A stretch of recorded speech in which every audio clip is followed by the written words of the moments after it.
الحمد للہ رب العالمین والصلاة والسلام علی سید المرسلین وعلی آلہ واصحابہ اجمعین، اما بعد فاعوذ باللہ من الشیطان الرجیم، بسم اللہ الرحمن الرحیم۔ انا ارسلناک شاہدا ومبشرا ونذیرا لتؤمنوا باللہ ورسولہ وتعزروہ وتوقروہ وتسبحوہ بکرۃ واصیلا۔ آمنت باللہ، صدق اللہ العلی العظیم۔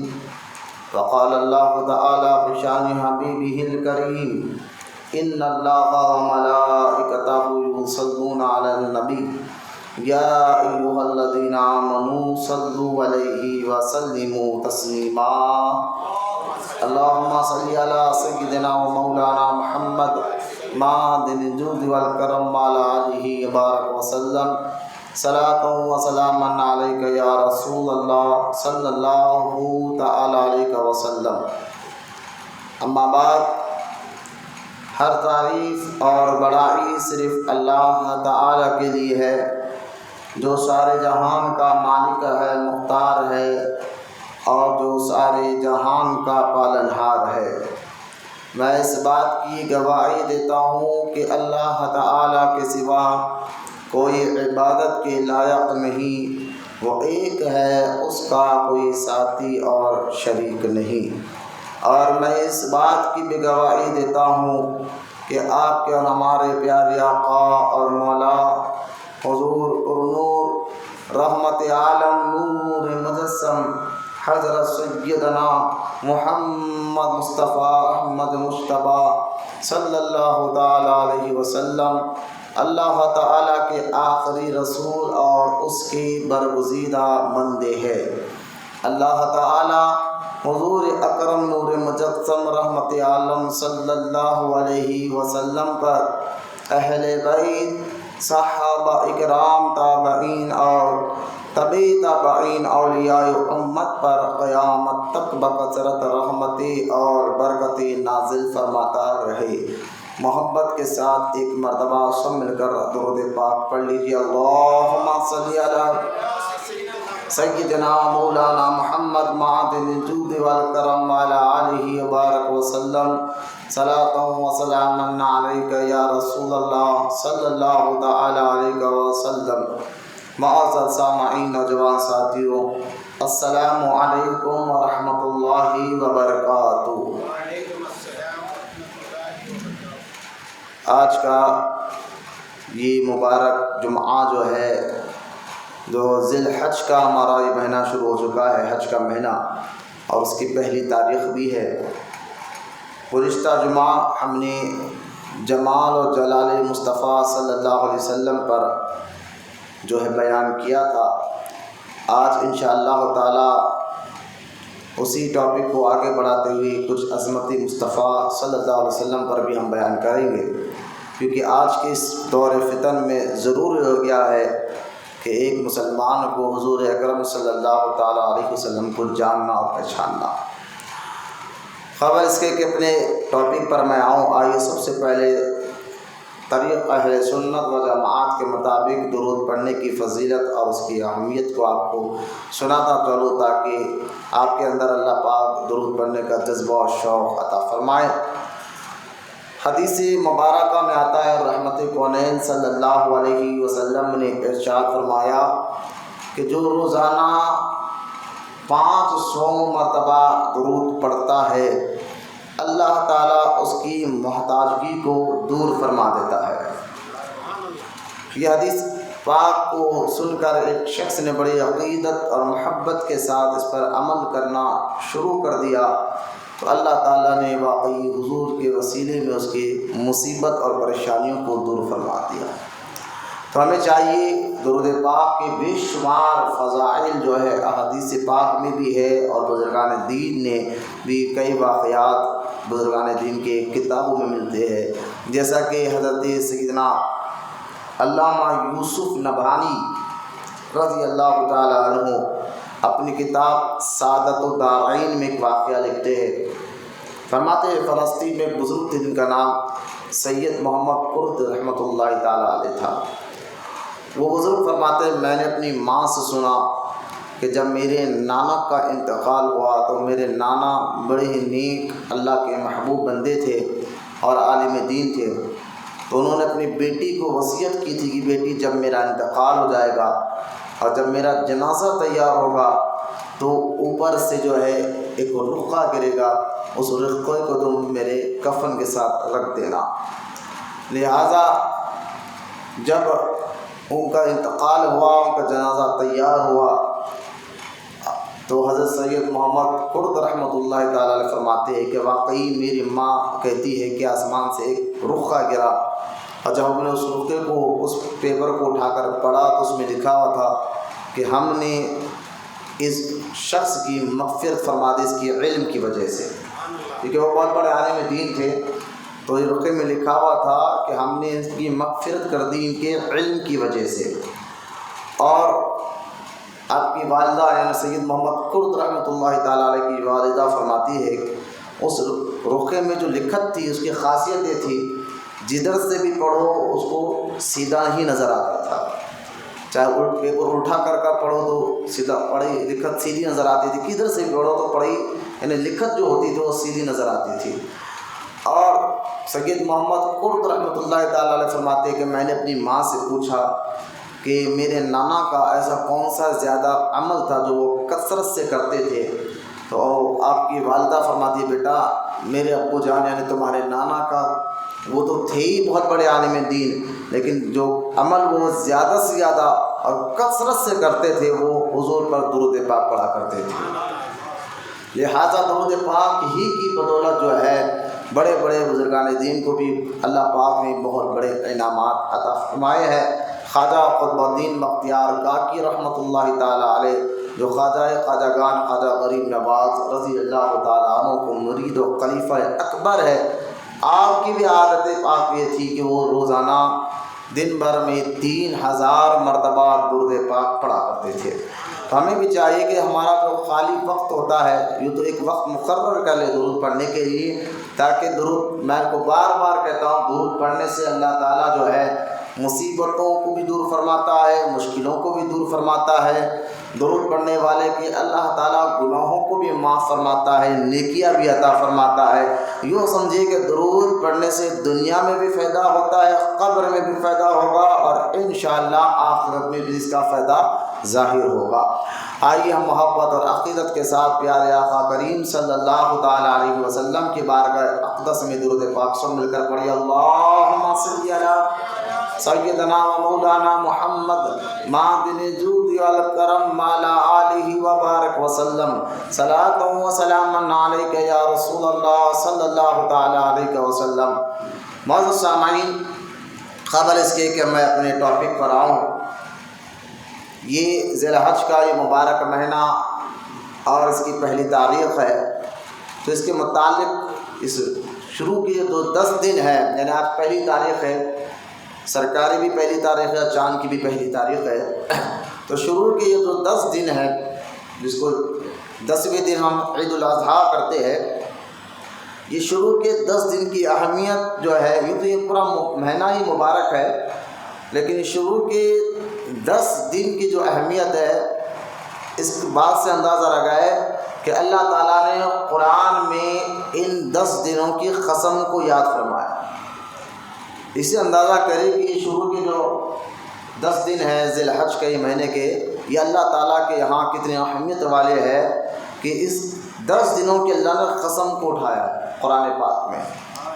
اور ذی الحج کا یہ مہینہ یوں تو اسلامی مہینوں میں یہ آخری مہینہ ہے، جس طرح سرکاری مہینوں میں دسمبر کا مہینہ آخری ہوتا ہے، اسی طرح یہ اسلامی مہینوں میں آخری مہینہ ہے ذی الحج کا مہینہ. اور اس کی ایک خصوصیت یہ تھی کہ ہمارا اسلامی حساب سے جو پہلا مہینہ ہوتا ہے وہ محرم کا ہوتا ہے، اور جو اسلامی مہینوں میں جو آخری مہینہ تھا وہ ذی الحج کا ہوتا ہے. اور یہ دونوں چیزیں بھی آپ ذرا غور کریں.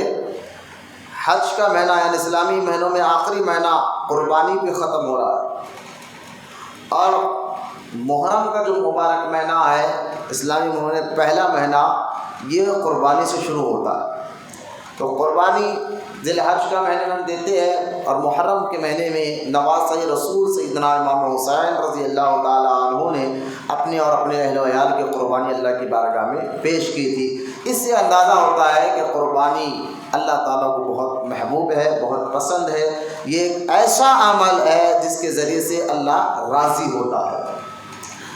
اور پھر یہ ذی الحج کی شروعات کے جو دن ہے، جو میں نے ابھی آپ کو بتایا کہ رحمت کونین صلی اللہ تعالیٰ علیہ وسلم نے بھی حدیث مبارکہ میں اس حدیث کو جو ہے حضرت شاہ عبدالحق محدث دہلوی رحمۃ اللہ تعالیٰ علیہ، بڑے مشہور محدث دنیا بھر میں، اور خاص طور یہ بزرگ شاہ عبدالحق محدث دہلوی رحمۃ اللہ تعالیٰ علیہ اتنے بڑے بزرگ ہیں کہ انڈیا میں یعنی ہندوستان میں جو ہے آپ ہی کی وجہ سے جو ہے حدیث کا علم لوگوں تک پہنچا ہے. حدیث کے بارے میں جو جانکاری آپ نے دی ہے ہندوستان کے مسلمانوں کو، خاص طور آپ کا نام پہلے آتا ہے، جن کا نام شاہ عبدالحق محدث دہلوی ہے، جو اکبر بادشاہ کے دور میں ظاہری زندگی میں تھے، اور جنہوں نے اکبر بادشاہ کے خلاف آواز بھی اٹھائی تھی کہ جب اس نے ایک بد مذہب پھیلانے کی کوشش کی تھی. خیر، شاہ عبدالحق محدث دہلوی کی نام ہی کافی ہے کہ ان کے نام اگر کسی اہل علم کے سامنے پوچھو تو ان کا نام سن کر ہی وہ اپنے سر اور دل کو جھکا لے گا، اتنے بڑے محدث ہے. آپ کی کتاب ہے فضائل و مسائل جو میرے سامنے رکھی ہوئی ہے. آپ نے اس کتاب میں مہینوں کے بارے میں احادیث پاک کو جمع فرمایا ہے کہ کون سے مہینے میں کیا فضیلت ہے، کون سے مہینے کی کیا اہمیت ہے. تو آپ نے یہاں حدیث پاک میں اس کتاب سے پڑھ رہا ہوں، حضرت عبداللہ بن عباس رضی اللہ تعالیٰ عنہ سے مروی اس مہینے کی پہلے فضیلت میں آپ کو سمجھا رہا ہوں کہ مہینہ کتنا مبارک مہینہ ہے. عبداللہ بن عباس رضی اللہ تعالیٰ عنہ سے مروی ہے، انہوں نے کہا اللہ کے رسول صلی اللہ علیہ وسلم نے فرمایا اللہ تعالیٰ کے نزدیک دنوں میں کوئی دن ان 10 دنوں سے زیادہ محبوب نہیں ہے جس میں نیکیاں کی جائے. یعنی اللہ تعالیٰ کو یہ 10 دن جو ذی الحج کے 10 دن ہیں یہ اللہ کو بہت پسند ہے، اور جو ان 10 دنوں میں خاص طور نیکیاں کرتا ہے وہ بھی اللہ کو بہت زیادہ پسند ہے. پھر صحابہ نے عرض کیا، جب حضور نے یہ فرمایا کہ 10 دن اللہ کو بڑا محبوب ہے، اس میں نیکیاں زیادہ سے زیادہ کیا کرو، تو صحابہ نے عرض کیا یا رسول اللہ صلی اللہ علیہ وسلم کہ یہ 10 دنوں میں جو آپ کہہ رہے ہیں کہ اللہ کو بہت نیکیاں پسند ہے، تو کیا یہ 10 دن اللہ تعالیٰ کے یہاں جہاد فی سبیل اللہ سے بھی زیادہ افضل ہے؟ حضور نے فرمایا ہاں، تو جہاد کرتا ان سے زیادہ بھی افضل یہ 10 دن اللہ کے یہاں ہے. تو ہاں، حضور نے آگے ارشاد فرمایا جو اللہ کی راہ میں جان بھی لٹا دے اور مال بھی لٹا دے اس کا مرتبہ کچھ اور ہوتا ہے. لہٰذا 10 دن کی اہمیت سمجھانا مقصد ہے حج کے مہینے کی کہ یہ جہاد کرنے سے بھی زیادہ اللہ کو پسند ہے اس مہینے میں نیکی کرنا اچھے سے اچھا. تو نیکیوں کا مہینہ ہے، یہاں تک کہ علماء اکرام نے ارشاد فرمایا کہ جو یہ منت مانگی ہو اللہ سے، دیکھیے منت کی 2 وجہ 2 قسم ہوتی ہے، ایک منت شرعی ہوتی ہے، شرعی منت، اور ایک منت مستحب ہوتی ہے. شرعی منت کیا ہے، مستحب منت کیا ہے، تو اس کو سمجھنے سے پہلے ایک اور بات سنیں. جو منت شرعی ہوتی ہے اس کو کرنا ہر مسلمان کو لازم اور ضروری ہوتا ہے، اور جو مستحب ہوتی ہے وہ کرے تو ثواب ہے، نہیں کہ تو گناہ بھی نہیں ہے. جیسا کہ آپ دیکھیے ایک مسلمان نے یہ منت مانگی اللہ کی بارگاہ میں، دعا کی کہ اللہ اگر میرا فلاں کام ہو جائے تو میں تیری مسجد میں 3 دن کا اعتکاف بیٹھوں گا. اب وہ کام ہونے کے بعد، کام ہونے سے پہلے نہیں، کام ہونے کے بعد اس پر وہ منت کو پوری کرنا واجب ہو جاتا ہے، ضروری ہو جاتا ہے. اس کو شرعی منت کہتے ہیں، واجب کہتے ہیں. کہ جو بندہ ایک دعا کر لے تنہائی میں یا کہیں بیٹھ کر، یا اللہ میں اگر میرا ایک کام ہو جائے تو میں 3 دن مسجد میں اعتکاف بیٹھوں گا یا 3 روزے رکھا کروں گا، تو اب یہ منت کیونکہ ہم نے اللہ سے ڈائریکٹ دعا مانگی تو انشاءاللہ منت پوری ہونے کے بعد، پہلے نہیں، ہونے کے بعد اس منت کو پورا کرنا ہر مسلمان جنہوں نے دعا مانگی اس پر واجب ہو جاتا ہے، ضروری ہو جاتا ہے۔ اور ایک منت ہوتی ہے جو بزرگان دین کے آستانوں میں آ کر دعائیں کرتے کہ یا اللہ حضرت کے وسیلے سے ہمارا کام کر دے، فلاں مشکل حل کر دے۔ اگر وہ منت پوری بھی ہو جائے تو انشاءاللہ اگر کرے تو ثواب ہے، اس منت کو نہ کرے تو گناہ بھی نہیں ہے، لیکن بہتر ہے کر دینا چاہیے اور اپنے غریب غربا کے جو ہے حضرت کے نام پر ثواب کی نیت سے کھانا کھلا دینا چاہیے۔ تو خیر اس کے اوپر کبھی اور وقت بات ہوگی۔ علماء فرماتے ہیں اگر کسی نے یہ منت مانگی تھی اللہ سے کہ اللہ اگر میرا کام ہو جائے تو تیرے جو دن اور رات ہے ان دن اور رات میں جو تیرے یہاں سب سے افضل دن ہے، سب سے اچھے دن ہے، جو تو ان دنوں کو تو خود پسند کرتا ہے، اگر میرا کام ہو جائے تو ان افضل دنوں میں روزہ رکھوں گا۔ تو علماء فرماتے ہیں کہ اگر اس کا کام ہو جائے تو اس نے نیت یہ کی تھی کہ اللہ میں تیرے دن، کیونکہ دن رات کا مالک اللہ ہے، سارے دن سب، لیکن اگر اس نے یہ منت مانگ لی کہ افضل دنوں میں، رمضان کے بعد افضل دن جو ہوتے ہیں ان دنوں میں روزہ رکھوں گا، تو علماء فرماتے ہیں وہ سب سے افضل دن رمضان کے بعد اگر کوئی روزہ رکھنے کے لیے وہ ذی الحجہ کے 9 دن، شروعات کے 9 دن، یہ 9 دن یہ سب سے افضل دن ہے، اللہ کو بہت زیادہ پسند ہے۔ ہاں 10ویں دن کیونکہ روزہ رکھ نہیں سکتے، یعنی عید الاضحیٰ کے روز۔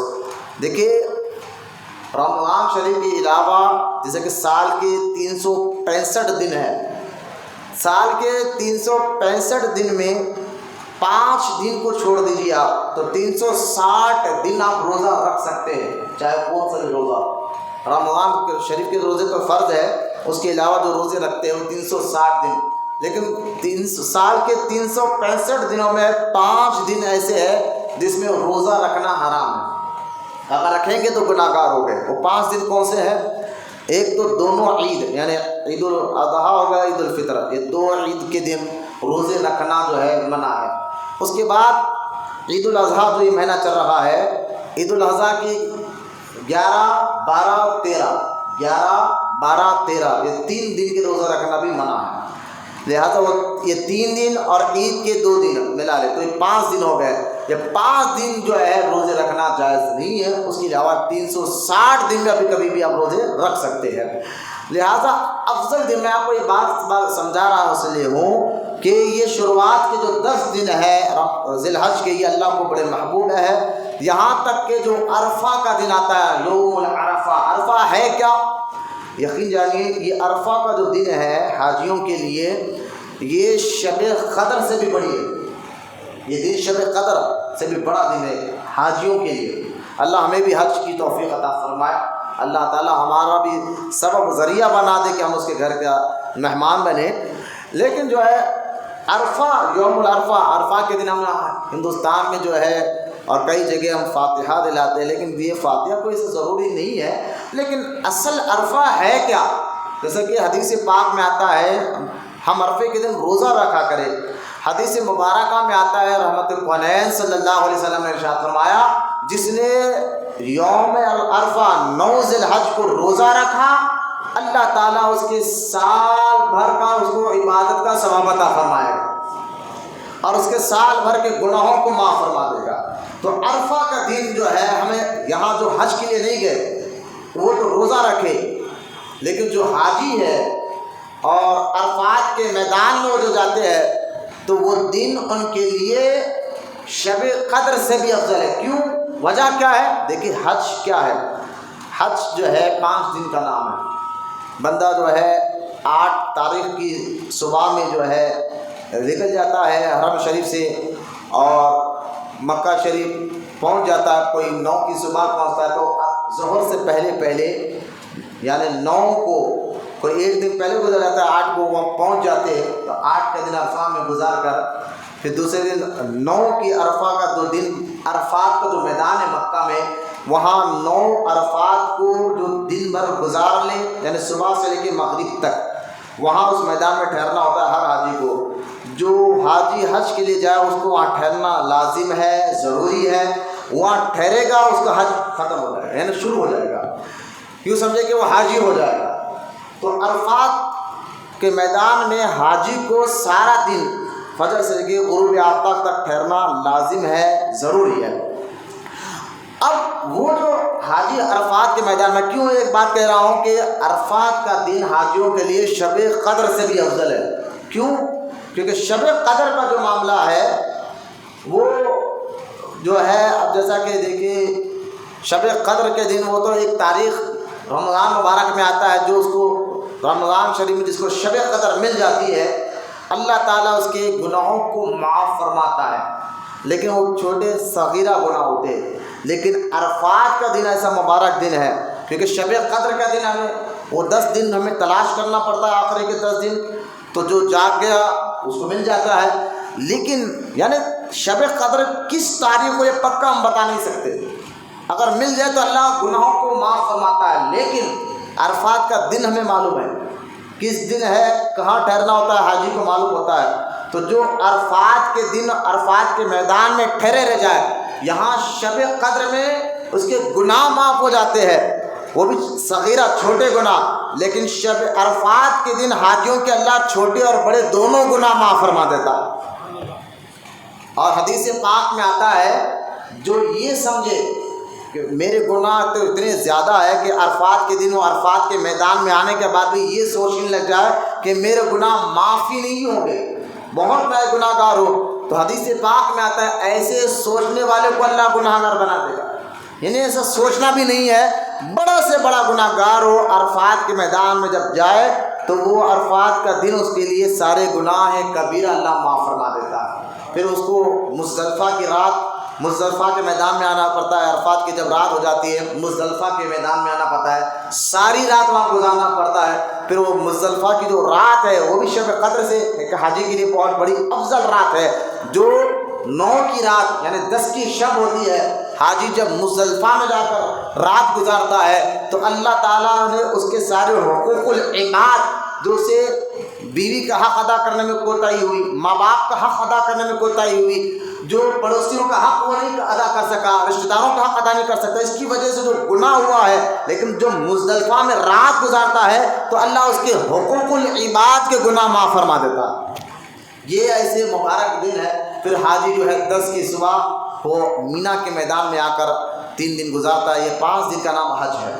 لہٰذا عرفات تو حاجیوں کے لیے عرفات کا دن بہت مبارک دن ہے، وہ بہت زیادہ میں نے ابھی آپ کو مختصر طور پر بتا دیا۔ لیکن ہمیں کیا کرنا، جو حج کرنے نہیں گئے تو حدیث پاک میں آتا ہے وہ روزہ رکھے، یوم العرفہ، عرفہ کے دن وہ روزہ رکھے۔ روزہ رکھنے سے اللہ تعالیٰ اس کے سال بھر کے اس کو عبادت کا ثواب بھی عطا فرماتا ہے اور اس کے سال بھر کے گناہوں کو بھی معاف فرما دیتا ہے۔ لہٰذا عرفات کا دن ہمیں یوں گزارنا چاہیے، اور یہ مہینے، یہ شروع کے 9 دن کم سے کم 2 روزے 8 یا 9 کے روزے ضرور رکھیں، تو اللہ پاک آپ کو بے انتہا اجر اور ثواب اس کا عطا فرمائے گا۔ کہ شروع کے بے شمار فضائل جو ہے حدیث پاک میں موجود ہے۔ انشاءاللہ آنے والے جمعہ کو اگر اللہ زندگی رکھا تو ہم اس کی قربانی کے مسائل اور اس کے اور بھی دیگر مسائل آپ کے سامنے رکھیں گے۔ آج کا میرا ٹاپک میرا مدعا، میرا مقصد جو ہے عظمت مصطفیٰ ہے۔ کیوں یہ ٹاپک میں نے یہ رکھی ہے؟ میں نے گزشتہ جمعہ میں بھی یہ بات کہی تھی۔ میرے اصل یہ ٹاپک اور اس کو رکھنے کی وجہ یہی ہے کہ آج کے اس دور فتن میں ایک مسلمان جو ایک تو دین سے دور ہوتا ہے، تو ایک مسلمان پر لازم ہے، ضروری ہے کہ جس کے ذریعے سے ہمیں رب ملا ہے وہ مصطفیٰ جانے رحمت کی اہمیت اور ان کی فضیلت کو جانے سمجھے، کیونکہ ہماری فطرت ہے جب ہم کسی کے بارے میں جانتے ہیں تبھی ان سے محبت کرتے ہیں۔ محبت کے لیے کسی سے ہم محبت کرتے تو پہلے اس کو، جس سے ہم محبت کرتے اس کے بارے میں ہمیں جاننا ضروری ہوتا۔ بغیر جانے بغیر پہچانے محبت نہیں ہوتی، پہچاننا ضروری ہوتا ہے، تو محبت کے لیے پہچان ضروری ہے۔ تو پہچاننے کے بعد بندہ محبت کرتا ہے، پھر اس کی عزت بھی کرتا ہے۔ تو لہٰذا عظمت مصطفیٰ کیا ہے یہ ہمارے لیے جاننا اور پہچاننا لازم ہے، ضروری ہے۔ انشاءاللہ تعالیٰ آج کا یہ میرا ٹاپک اسی پر رہے گا۔ گزشتہ جمعہ میں نے آپ کو بتایا تھا کہ ہمارے اور آپ کے پیارے آقا صلی اللہ تعالیٰ علیہ وسلم نے کس طرح دشمنوں کے لیے ہلاکت کی دعا بھی فرمائی، دعائے ضرر اس کو کہتے ہیں، اور بڑے سے بڑے جو ہے دشمنوں کو سرکار نے معاف بھی فرمایا ہے۔ تو ایک سوال یہ اٹھتا ہے کہ حضور نے، جیسا کہ آپ دیکھیے طائف کا میدان، طائف کا جو علاقہ ہے طائف، ابھی بھی یہ حرم سے مکہ سے 75 کلومیٹر دور ایک علاقہ ہے طائف، ابھی بھی ہے، اور یہ طائف کا جو علاقہ یہ 2 پہاڑ کے بیچ میں ہے، یہ پہاڑوں کے بیچ میں بستی ہے۔ آج بھی اگر آپ جب مکہ سے طائف کے لیے جائیں گے تو آپ دیکھ کر حیران ہو گئے، خوبصورت پہاڑوں کے بیچ میں یہ بستی ہے، آجو باجو بہت بڑے بڑے پہاڑ آج بھی موجود ہے۔ تو حضور کے دور مبارکہ میں طائف کے علاقے میں بڑے بڑے اور مالدار عرب قسم کے لوگ رہتے تھے۔ تو اب سرکار جب مکہ میں تھے تو سارے مکے والوں کو دین کی تبلیغ دیتے رہے، سمجھاتے رہے۔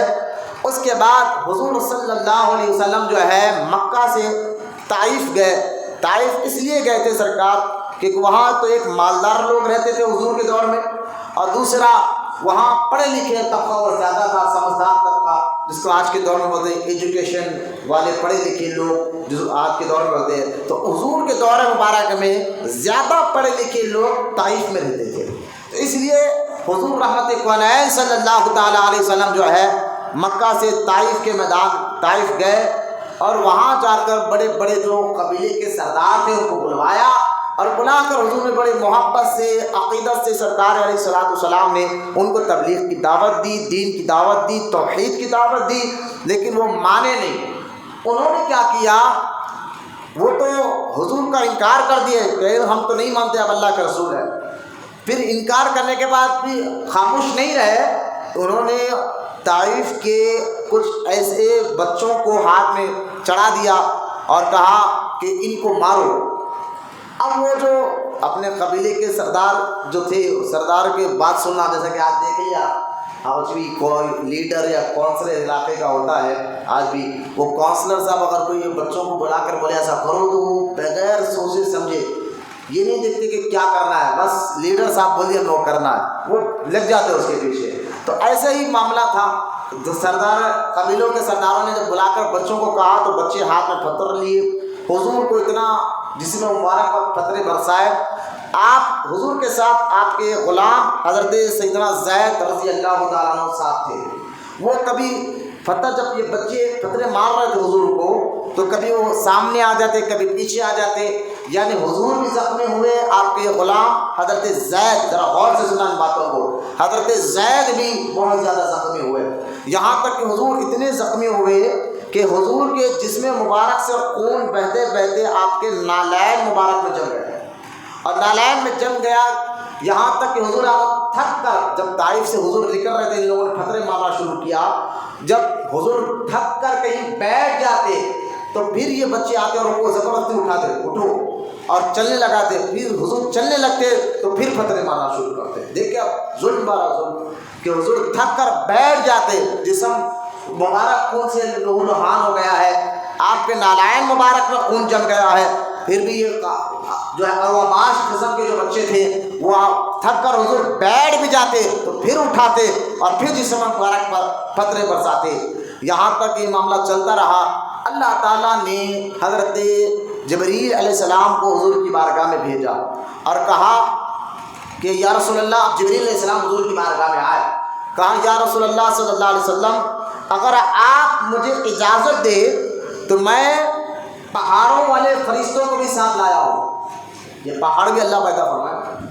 آپ قرآن میں آپ دیکھیے، ہر چیز کے چلانے کے لیے، آسمان چلانے کے لیے، ہواؤں کو چلانے کے لیے، پانی کو چلانے کے لیے اللہ تعالیٰ نے قرآن میں فرمایا کہ ہم نے فرشتوں کو مقرر کر رکھا ہے۔ یاد رکھیں آپ، تو ہوا چلانے والا فرشتہ ہوتا ہے، حدیثوں میں ان کے نام بھی آئے ہیں، بادل چلانا فرشتہ ہوتا ہے، بجلی والا فرشتہ ہوتا ہے، حدیثوں میں ان کے نام بھی آئے ہیں۔ تو پہاڑ کو چلانا، پہاڑ کا کھسکنا، جس کو آج کے دور میں زلزلہ کہتے ہیں، یہ بھی اللہ کے حکم سے فرشتے کرتے ہیں۔ تو لہٰذا جبریل علیہ السلام آ کے کہنے لگے یا رسول اللہ، یہ لوگ آپ کو اتنا زخمی کر چکے ہیں، اللہ نے حکم دیا ہے اگر آپ چاہے تو ابھی میرے ساتھ جو فرشتہ ہے پہاڑ والا، یہ تیار ہے کہ دونوں پہاڑوں کو آپس میں ملا دے گا۔ میں نے ابھی کہا کہ طائف جو ہے 2 پہاڑ کے بیچ میں بستی ہے، تو فرشتہ کہتا ہے کہ یا رسول اللہ اگر اجازت دے تو دونوں پہاڑ کو آپس میں ملا دوں، مسل کر رکھ دوں۔ اب فرشتے کی طاقت جانتے آپ، حدیث پاک میں آتا ہے اللہ تعالیٰ نے ایک فرشتے کو کی طاقت عطا فرمائی ہے، اللہ نے عطا فرمائی۔ بولے محبت سے سبحان اللہ۔ اللہ نے قرآن میں فرمایا ان اللہ علی کل شیء قدیر، اللہ ہر شے پہ قادر ہے۔ تو اللہ کی طاقت اور قوت اور قدرت کو سمجھنا ہے تو حدیث پاک کے اس لفظ کو سمجھے، اس سے اندازہ کرے کہ ہمارا رب کتنی قوت اور طاقت والا ہے۔ حدیث پاک میں آتا ہے اللہ نے ایک فرشتے کو اتنی طاقت عطا فرمائی ہے کہ وہ چاہے اگر اللہ کا حکم ہو تو اللہ کا مقدس فرشتہ پوری دنیا کو ایک پر میں لے کر مسل کر رکھ سکتا ہے۔ بولیے محبت سے سبحان اللہ۔ خدا کی قدرت طاقت کو ذہن میں لاتے ہوئے بولیے سبحان اللہ، کہ ایک فرشتے کو اللہ نے اتنا پاور اور طاقت عطا فرمائی ہے کہ اگر وہ چاہے تو پوری دنیا کو اپنے پر میں لے سکتا ہے اور لے کر مسل کر رکھ سکتا ہے۔ اب اندازہ کریں کہ وہ پہاڑوں والا فرشتہ کہتا ہے حضور اجازت دے میں دونوں پہاڑ کو ملا کر پورے بستی کو مسل کر رکھ دوں گا جنہوں نے آپ پر پتھر برسائے۔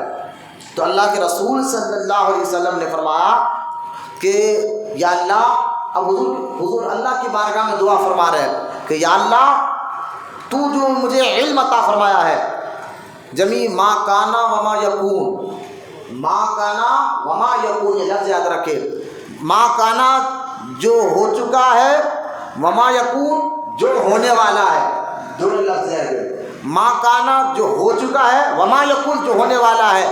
تو جو ہو چکا ہے اور جو ہونے والا ہے اللہ کے بتانے سے ہمارا نبی سب جانتے ہیں۔ بولے محبت سبحان اللہ۔ اس پر میں نے دلائل پر بات کی تھی اور یہ بھی بیان انٹرنیٹ پر موجود ہے، علم غیب مصطفیٰ پر، اللہ کے بتانے سے، خود سے نہیں، اللہ کے بتانے سے نبی قیامت تک کیا ہوگا سب جانتے ہیں۔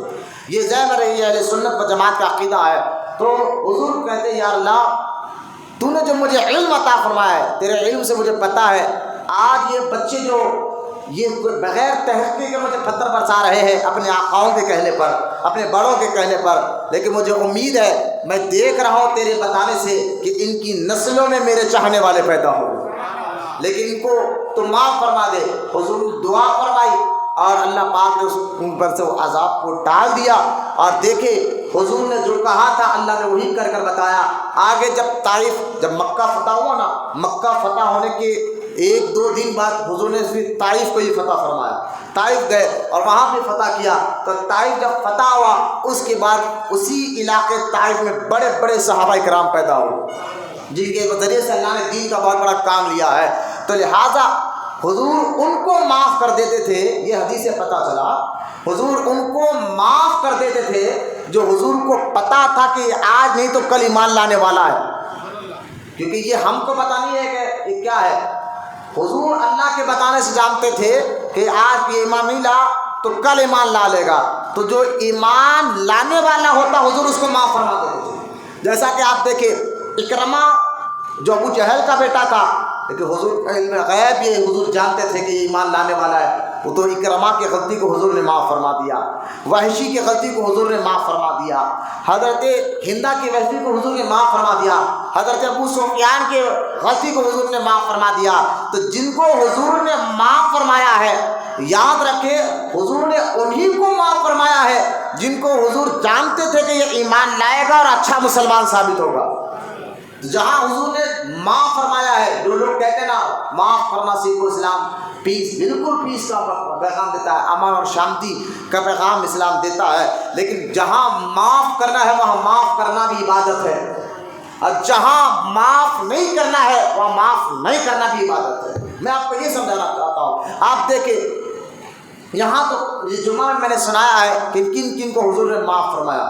آپ جن کو حضور نے معاف نہیں فرمایا ایسے لوگ بھی ہیں، جیسا کہ آپ دیکھیے رحمت کونین صلی اللہ تعالیٰ علیہ وسلم حرم کعبے کے سامنے نماز پڑھ رہے تھے، اور عتبہ، شیبہ، امیہ، ابو جہل، یہ چار قسم کے لوگ جو ہے نا وہ سامنے بیٹھے ہوئے تھے۔ انہوں نے دیکھا کہ ہمارے آقا علیہ الصلوۃ والسلام جب نماز پڑھ رہے ہیں تو قریب میں ایک اونٹ ذبح ہوا، اونٹ ذبح ہوا، اونٹ کا چھلکا یعنی چمڑا نکالنے کے بعد جو اس کی اوجڑی ہوتی ہے جو ہڈی وغیرہ انہوں نے کیا کیا، حضور جب نماز میں سجدے کی حالت میں تھے، وہاں ذبح کیا ہوا اونٹ کی اجڑی رکھی ہوئی تھی، اٹھایا اور لا کر حضور پر رکھ دیا۔ انہیں بہت پسند ہوتی ہے وہ اونٹ کی اجڑی، آپ دیکھیں ذبح کرنے کے بعد اس کی جو ہڈی کا وہ ڈھانچہ جس کو ہم کہتے ہیں بہت وزن ہوتی ہے۔ جو حضور سجدے کی حالت میں تھے تو یہی چار جو ابھی میں نے نام لیا، عتبہ، شیبہ، امیہ، ابو جہل، انہوں نے حضور کے جسم مبارک پر وہ ہڈی اونٹ کی اجڑی رکھ دی۔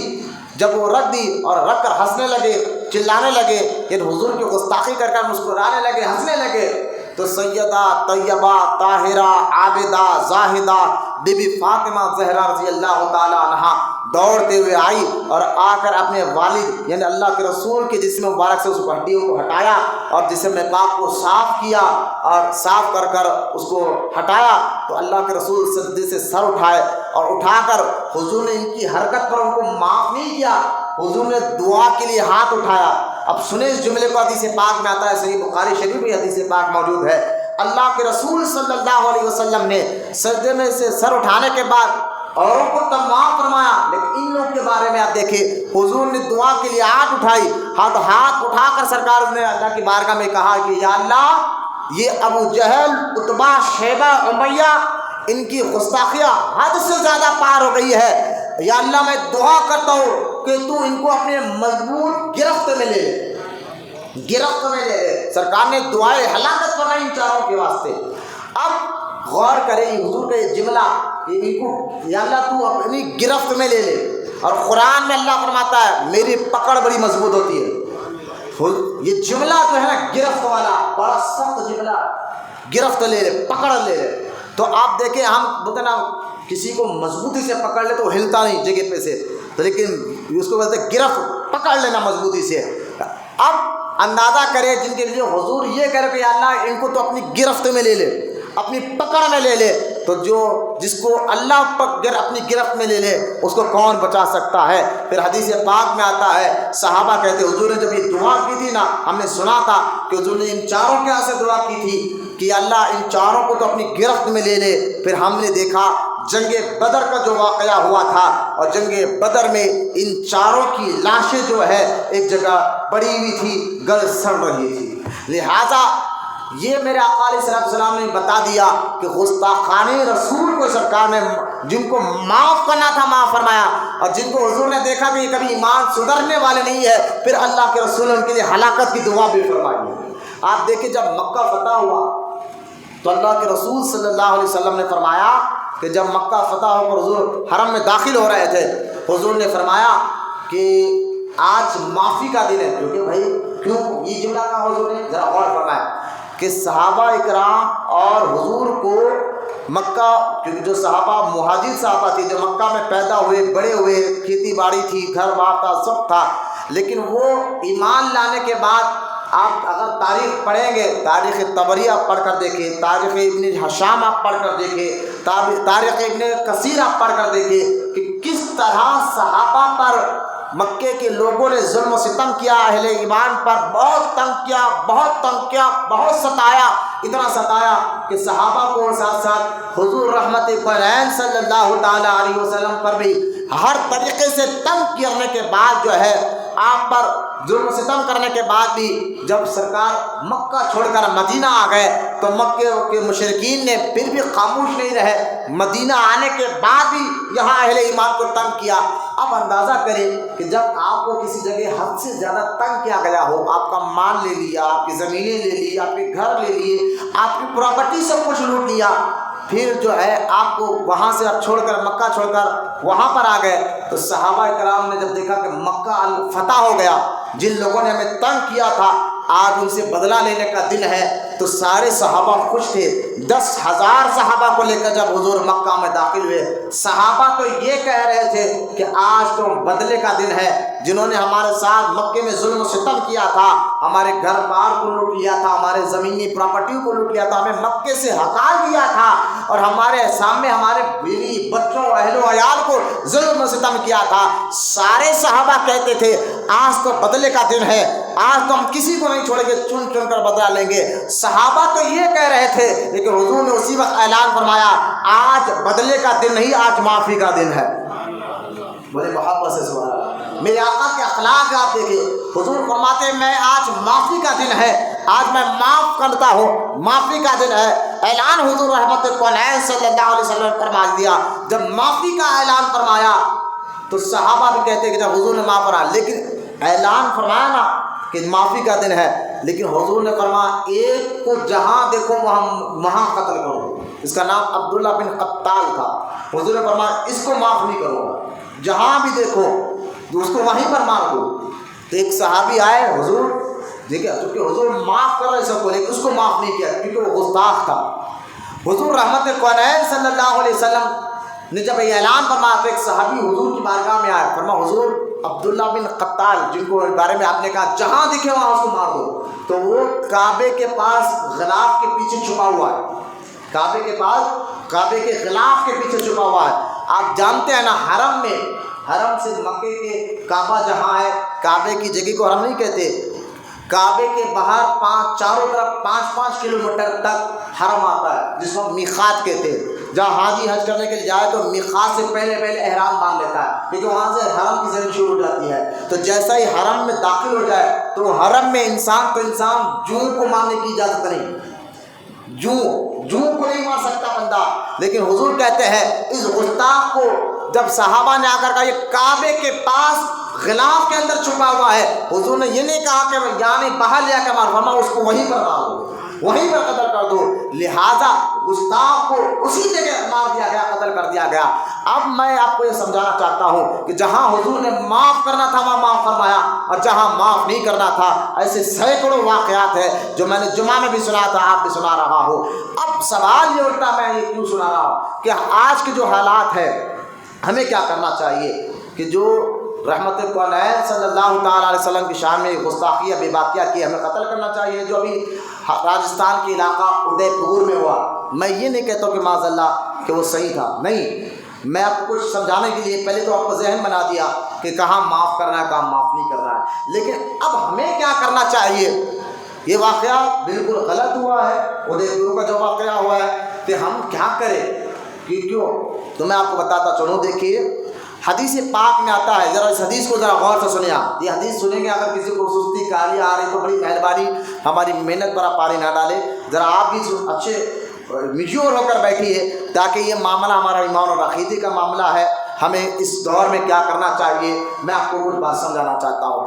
بات یہ حدیث پاک میں آپ کو حوالہ دیتا ہوں. صحیح حدیث پاک میں آتا ہے, اللہ کے رسول صلی اللہ علیہ وسلم نے ارشاد فرمایا کہ اگر تمہارے آنکھوں کے سامنے کوئی برائی ہوتی ہو, تمہارے آنکھوں کے سامنے کوئی برائی ہو رہی ہو, تو سرکار نے فرمایا ہمت ہو تو ہاتھ سے اس برائی کو روکو.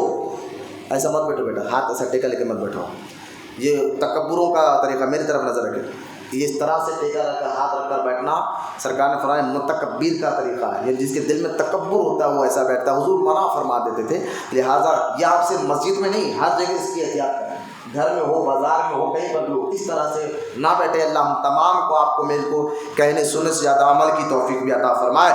میں آپ کو حدیث سنا رہا ہوں, اس حدیث سے میں آپ کو بتانا چاہتا ہوں کہ آج موجودہ ہندوستان کے جو حالات بنتے جا رہے ہیں, ایسے حالات میں ہندوستان کے خاص طور ہمارے اہل ہندوستان کے مسلمانوں کو میں کیا کرنا چاہیے. ایک طرف گستاخی بھی ہو رہی ہے, ایک طرف اس طرح کی حرکت بھی ہو رہی ہے, ہمیں کیا کرنا ہے میں اس حدیث سے آپ کو سمجھانے کی کوشش کر رہا ہوں. اللہ کے رسول صلی اللہ تعالیٰ علیہ وسلم نے ارشاد فرمایا تمہارے آنکھوں کے سامنے برائی ہو تو ہمت ہو تو اپنے ہاتھ سے روکو, اگر نہیں ہے تو زبان سے بولو کہ یہ غلط ہے. اگر تم زبان سے بھی نہیں بول سکتے تو رحمت کونین صلی اللہ علیہ وسلم نے ارشاد فرمایا کم سے کم اس برائی کو دل میں برا جانو. دل میں یہ تین باتیں دیکھیں. سرکار نے کیا فرمایا, برائی ہو تو ہمت ہو تو روکو, ہاتھ سے روکو, اگر نہیں روک سکتے تو زبان سے بولو, اگر یہ بھی نہیں کر سکتے تو کم سے کم اس غلط کو دل میں برا جانو. تین باتیں. اب ہمیں کیا کرنا ہے, اب یہ پہلے حدیث کو ہمیں سمجھنا ہے. یہ حدیث کا پہلا جو سرکار نے فرمایا کہ برائی ہو تو ہمت ہو تو روکو, اپنے ہاتھ سے روکو, تو اس ہاتھ سے کون روکے بھائی؟ کئی روڈی ہوتے ہیں, کئی پہلوان ہوتے ہیں جو غیر غلط حرکت کرتے ہیں, تو ہم کیسے روکے ان کو, کیسے سمجھیں؟ ہم تو نہیں روک سکتے. لیکن یہ حدیث کے لفظ ہے کہ اب حدیث تو ہے, سرکار نے تو فرمایا ہے کہ برائی تمہاری آنکھوں کے سامنے ہے, ہمت ہو تو روکو. تو کون ہے تو پہلے لفظ یاد رکھیں، اس حدیث کا مطلب یہ ہے کہ جو روکے گا ہمت رکھو وہ ہے بادشاہ اسلام، جہاں اسلامی کنٹری ہو۔ یہ ضلع ذہن میں رکھ لے، انشاءاللہ کئی چیزیں آپ کے ذہنوں سے صاف ہو جائیں گے۔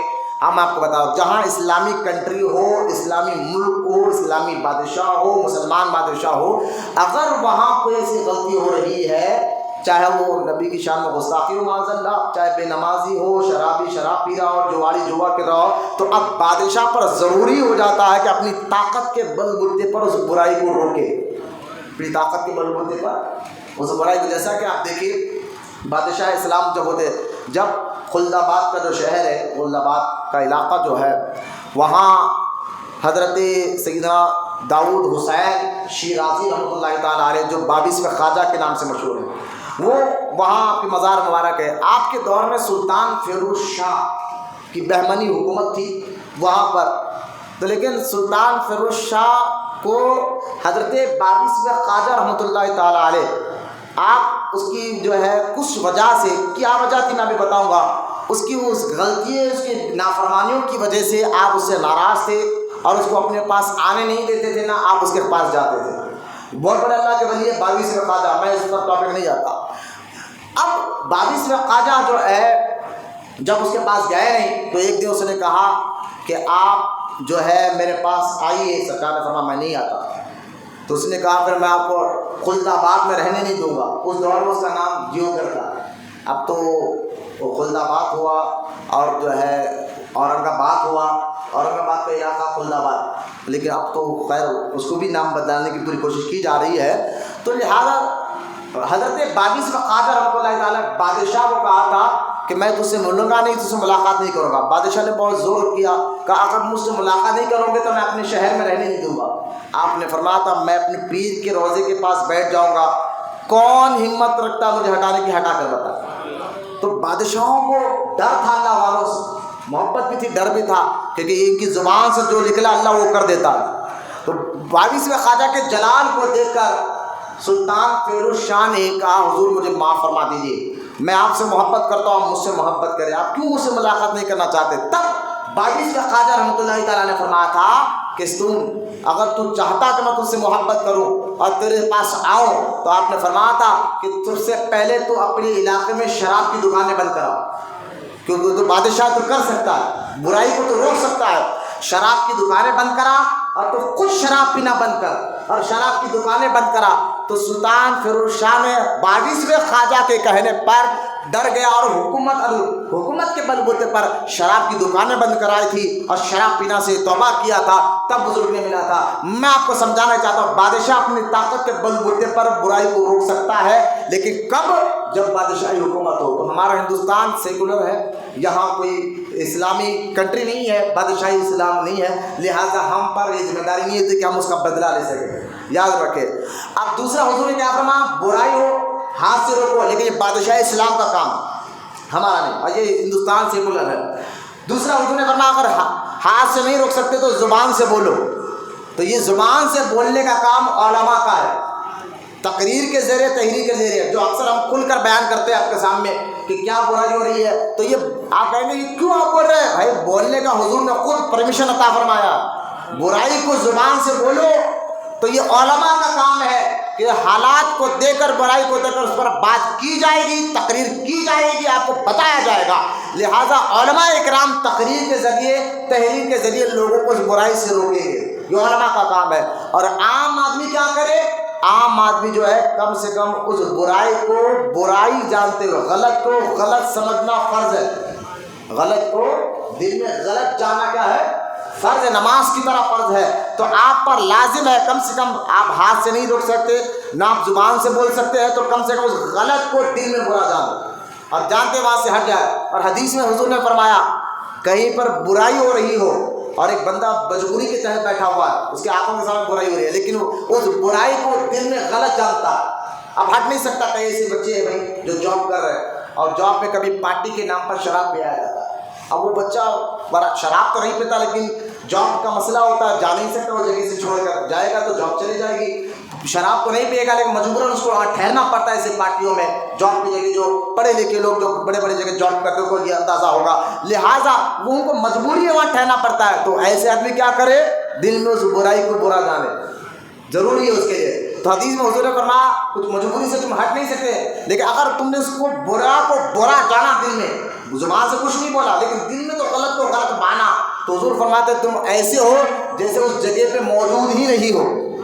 تم ایسے ہو جیسے اس جگہ کے موجود ہی نہیں ہو۔ اور حضور نے فرمایا اگر کوئی شخص برائی کی جگہ میں تو موجود نہیں ہے، دور گھر میں بیٹھا ہوا اور کہیں پر گناہ ہو رہا ہے، جوا کھیلا جا رہا ہے اور وہ گھر میں بیٹھے بیٹھے نہیں سچ ہو رہا ہے، صحیح کام ہو رہا ہے، اچھا کام ہو رہا ہے، حالانکہ وہ جگہ پہ نہیں ہے، وہ تو گناہ نہیں کر رہا ہے، دوسرے گناہ کر رہا ہے، دوسروں کے غلطیوں کو گناہوں کو دیکھ کر یہ دور بیٹھا ہوا ہے لیکن دل میں سوچ رہا ہے اچھا کر رہا ہے، اچھا ہو رہا ہے، تو لہٰذا سرکار فرماتے ہیں وہ ایسا ہے کہ گناہ وہ بھی کر رہا ہے، یہ وہاں پر شریک ہے۔ تو برائی کو برا جاننا یہ لازم ہے، ضروری ہے، غلط کو غلط جاننا۔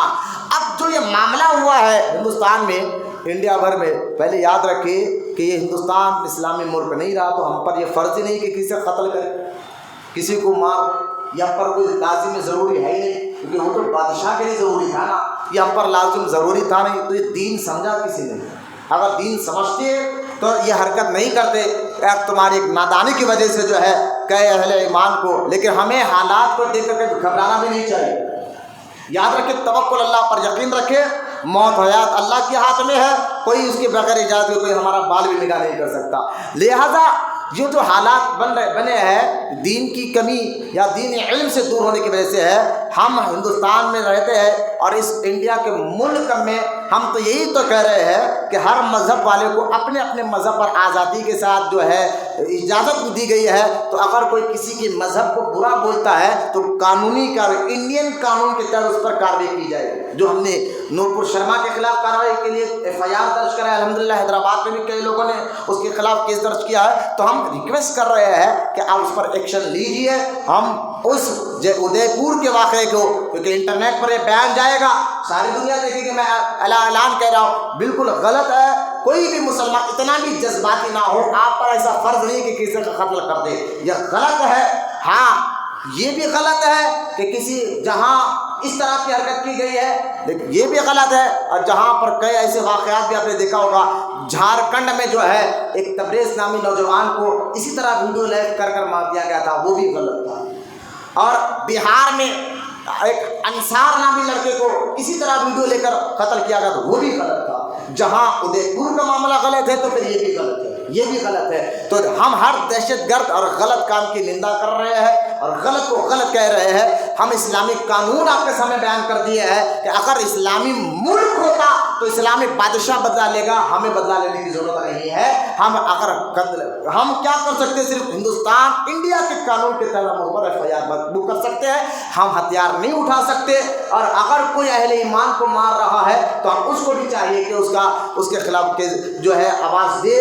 ہم یہ سمجھانے کی کوشش آپ کو کر رہے ہیں۔ خیر بات بہت دور تک چلے گئے، میں آپ کو سمجھانے کی کوشش یہی کر رہا تھا کہ ہم حالات کو دیکھ کر کیا معاشرہ کرے۔ میں نے آپ کو حدیث پاک سنائی ہے کہ سرکار نے جو بیان فرمایا، برائی کو ہمت ہو تو ہاتھ سے روکو، اگر نہیں کر سکتے تو زبان سے بولو، یہ بھی نہیں کر سکتے تو کم سے کم دل میں برا جانتے وہاں سے ہٹ جاؤ۔ لہٰذا اس حدیث پہ عمل کر کے اپنی زندگی گزارے، کیونکہ آج دیکھیں جو آیا وہ ہمارے آقا علیہ الصلوۃ والسلام کی شان میں بے باقیہ کرتا، تو ہمیں لازم ہو گیا، ضروری تھا کہ آج حضور کی شان میں کچھ باتیں آپ کے سامنے رکھی جائیں۔ یہ چند باتیں میں نے آپ کے سامنے رکھ کر حضور رحمت کونین صلی اللہ تعالیٰ علیہ وسلم کی شان میں چند باتیں جو جاننا، کیونکہ میں نے آپ کو پھر کہا حضور سے محبت کرنا ایمان ہے، اور محبت کب ہوتی ہے ذرا مجھے بتائیں؟ جب جس سے آپ محبت کرتے ہیں، محبت کرنے سے پہلے اس کو آپ پہچانتے ہیں، پہلے آپ اس کو پہچانتے ہیں، بعد میں اس سے محبت ہوتی ہے۔ تو پہچان ضروری ہے، پہچان پہلے ہوتی ہے، محبت بعد میں ہوتی ہے۔ اب پہچان کیا ہے؟ تو اب حضور کی عظمت کیا ہے یہ آپ کو جاننا اور پہچاننا ضروری ہے۔ جب پہچانیں گے حضور رحمت کونین صلی اللہ تعالی وسلم کی شان و عظمت کو سمجھیں گے تو یہ جو محبت ہے اس محبت میں اور اللہ پاک آپ کو اضافہ عطا فرمائے گا۔ آپ پہچان دیکھیں، پہچانے کے لیے بھائی کسی کی بھی پہچان کے لیے کچھ رولز ہیں ہمارے پاس، اور رولز کیا ہے مجھے بتائیں۔ آپ دیکھیے اگر کوئی آدمی کسی کو آپ کے سامنے آپ کی نظروں کے سامنے کوئی آدمی جو ہے نیک ہے، بڑا نیک آدمی ہے، اور آپ اس کو دیکھ رہے برسوں سے آپ اس کو پہچانتے کہ نماز کا پابند ہے، شریعت کا پابند ہے، جھوٹ نہیں بولتا، بڑا نیک آدمی ہے، تو اب کسی کی عظمت کو سمجھنے سے پہلے یہ جاننا ضروری آتا ہے کہ جس کی عظمت جو بیان کی جا رہی ہے، بیان کون کر رہا ہے، کون بیان کر رہا ہے اور کس جگہ بیان کر رہا ہے، یہ چیزیں تو بیان کرنے والا اگر کسی کی عظمت کو بیان کرے تو جو خود بیان کر رہا ہے وہ کتنی شان والا ہے، یہ جاننا ضروری ہوتا ہے۔ مثال کے طور پر ایک سچا آدمی، اب جیسا کہ میں آپ کو کہہ رہا ہوں بھائی فلاں آدمی کی آپ عزت کریں، آپ بولیں گے میں کیوں عزت کروں بھائی، کیوں محبت کروں، کیوں عزت کروں، تو میں بولوں گا آپ کو معلوم ہے فلاں بڑے بزرگ گزرے، بولے ہاں وہ بھی ان کی عزت کرتے ہیں، آپ بولے ہاں فلاں آدمی جو فلاں بزرگ ہے وہ بھی ان کی عزت کرتے ہیں، آپ وہ جو بزرگ جو آپ کی نظر میں بڑے نیک آدمی تھے وہ اگر کسی کی عزت کرنے لگ جائے تو آپ کہیں گے جب اتنے بڑے بزرگ ان کی عزت کر رہے ہیں تو میں بھی کرتا ہوں۔ تو لہٰذا میں آپ کو یہ کہہ رہا ہوں کہ حضور کی عظمت کو سمجھنے سے پہلے آپ کو یہ سمجھنا ہے کہ حضور کی عظمت کو بیان کون کر رہا ہے، بولے محبت سے سبحان اللہ، یہ مثال آ جاؤ، بیان کون کر رہا ہے اور کس جگہ کر رہا ہے، یہ سمجھو تو آپ کو سمجھ میں آئے کہ حضور کا مقام و مرتبہ کیا ہے۔ تو بیان کون کر رہا ہے، تو بیان کرنے والا اللہ ہے، بولے محبت سے سبحان اللہ، بیان کرنے والا اللہ ہے، کس جگہ بیان کر رہا ہے، وہ قرآن ہے، اور قرآن دیکھیں میں آپ کو دو چیزیں، بیان کون کر رہا ہے اور کس جگہ کر رہا ہے۔ ایک اتنا بڑا عزت دار آدمی اگر کسی دوسرے کی عزت کرے تو آپ کہیں گے یار یہ محلے کا سب سے عزت دار آدمی ہے، جب یہ کسی کی عزت کر رہا ہے تو یہ بھی تو بہت عزت دار آدمی ہوگا، یہ بھی تو بڑا نیک آدمی ہوگا، تبھی تو اتنا بڑا آدمی ان کی عزت کر رہا ہے۔ تو ایک عزت دار آدمی دوسرے آدمی کی عزت کرے، ادب کرے، تو سارے لوگ حیران ہو جاتے اتنا بڑا آدمی ہو کر ان کی عزت کر رہا، ہاں فلاں آدمی ان کی عزت کر رہا ہے تو ہمیں بھی چاہیے ان کی عزت کرے۔ تو یہ مثال میں آپ کو اس لیے دے رہا ہوں۔ اب یہ دیکھو حضور کی شان و عظمت اور ان کے مرتبے کو بیان کون کر رہا ہے، بیان اللہ تعالیٰ کر رہا ہے، اور کہاں کر رہا ہے، قرآن پاک میں کر رہا ہے۔ اور قرآن کیا ہے، اللہ قرآن میں خود فرماتا ہے ذالک الکتاب لا ریب فیہ، یہ وہ کتاب ہے جس میں کسی کو شک نہیں ہے، بولے محبت سے سبحان اللہ۔ اللہ قرآن میں حضور کی عظمت کو بیان فرما رہا، اللہ بیان فرما رہا ہے، بولے محبت، اللہ بیان فرما رہا ہے، قرآن میں بیان فرما رہا ہے۔ اب دیکھیں حضور کی شان و عظمت کس طرح اللہ تعالیٰ نے قرآن میں بیان فرمایا۔ یوں تو علماء فرماتے ہیں، عارفین کہتے ہیں قرآن میں جو 30 پارے یعنی 114 صورتیں ہیں، 6666 آیتیں قرآن میں ہیں، 30 پارے ہیں، تو قرآن کے الحمد سے لے کر والناس تک پورا کا پورا قرآن اگر غور سے دیکھا جائے تو نعت مصطفیٰ ہے۔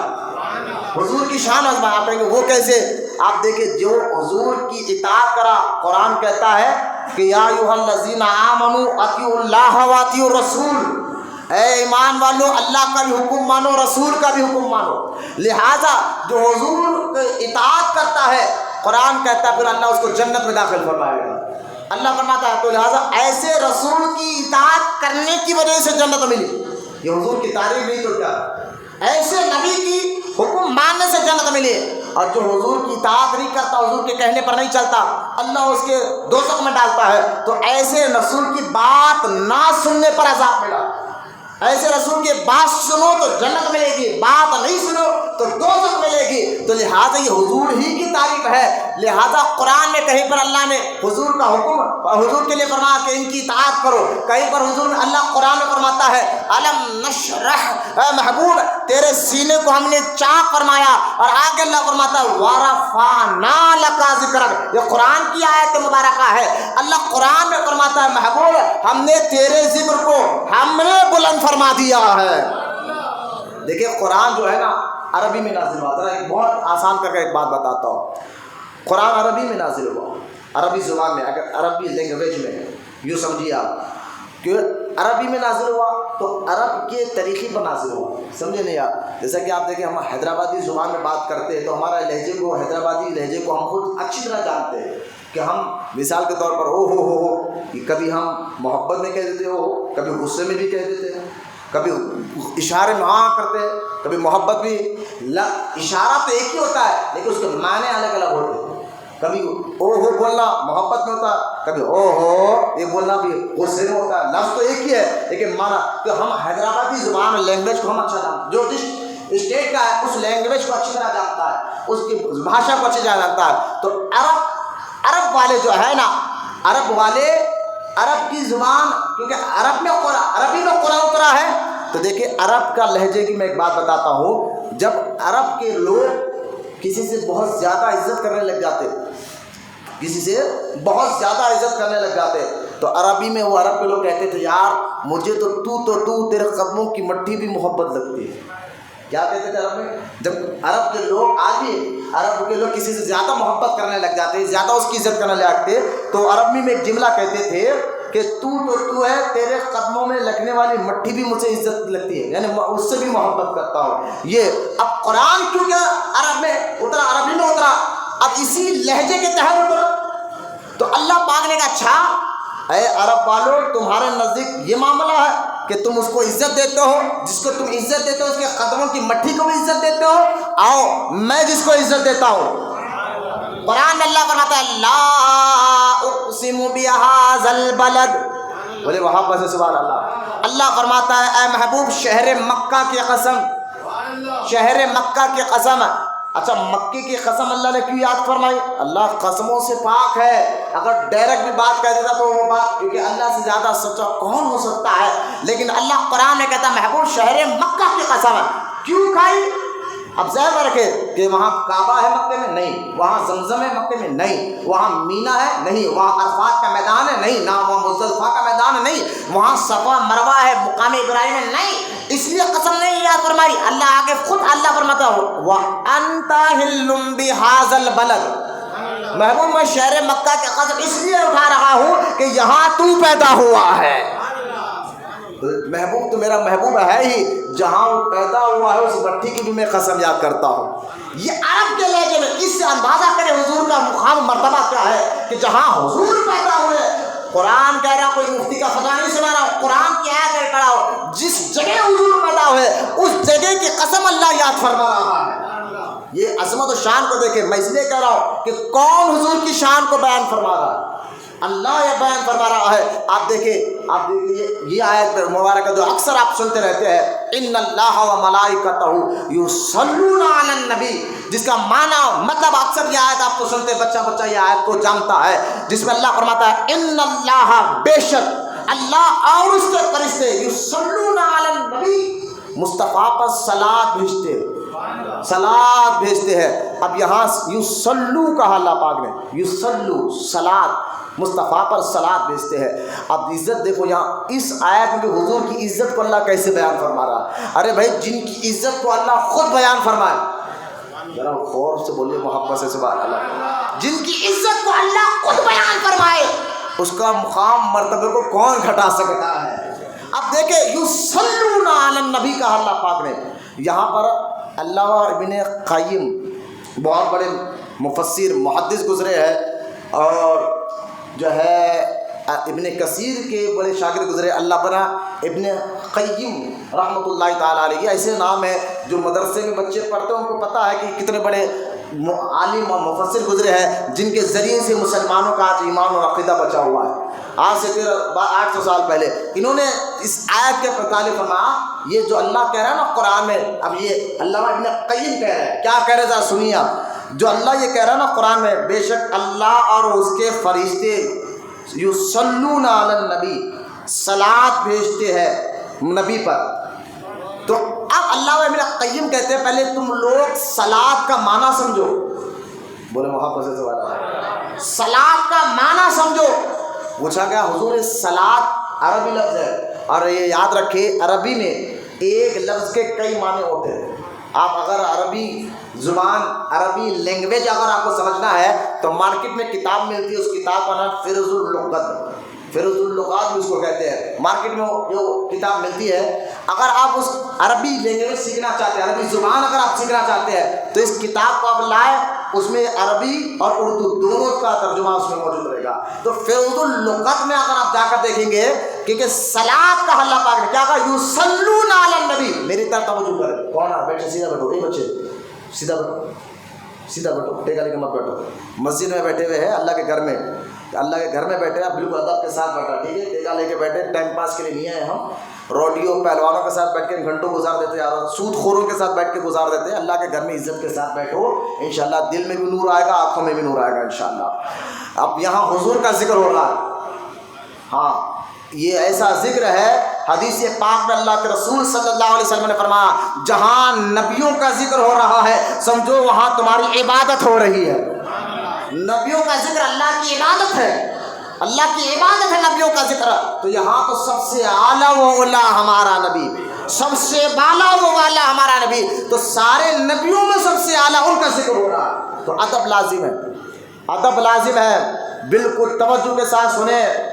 اگر کسی کو سستی، کاہلی، بے چینی ہو رہی تو جا سکتا ہے مسجد کے باہر، جائے بیٹھ کر سکون سے پھر کر آئے. یہی حال ہمارا ہو گیا ہے. لیکن جو دل میں عشق رسول کا رکھتا ہے جذبہ، جسے محبت ہوتی ہے نا، واقعی محبت، ہم تو نعرہ لگاتے ہیں ہم غلامی رسول میں موت بھی قبول ہے، ہم عاشق رسول ہے.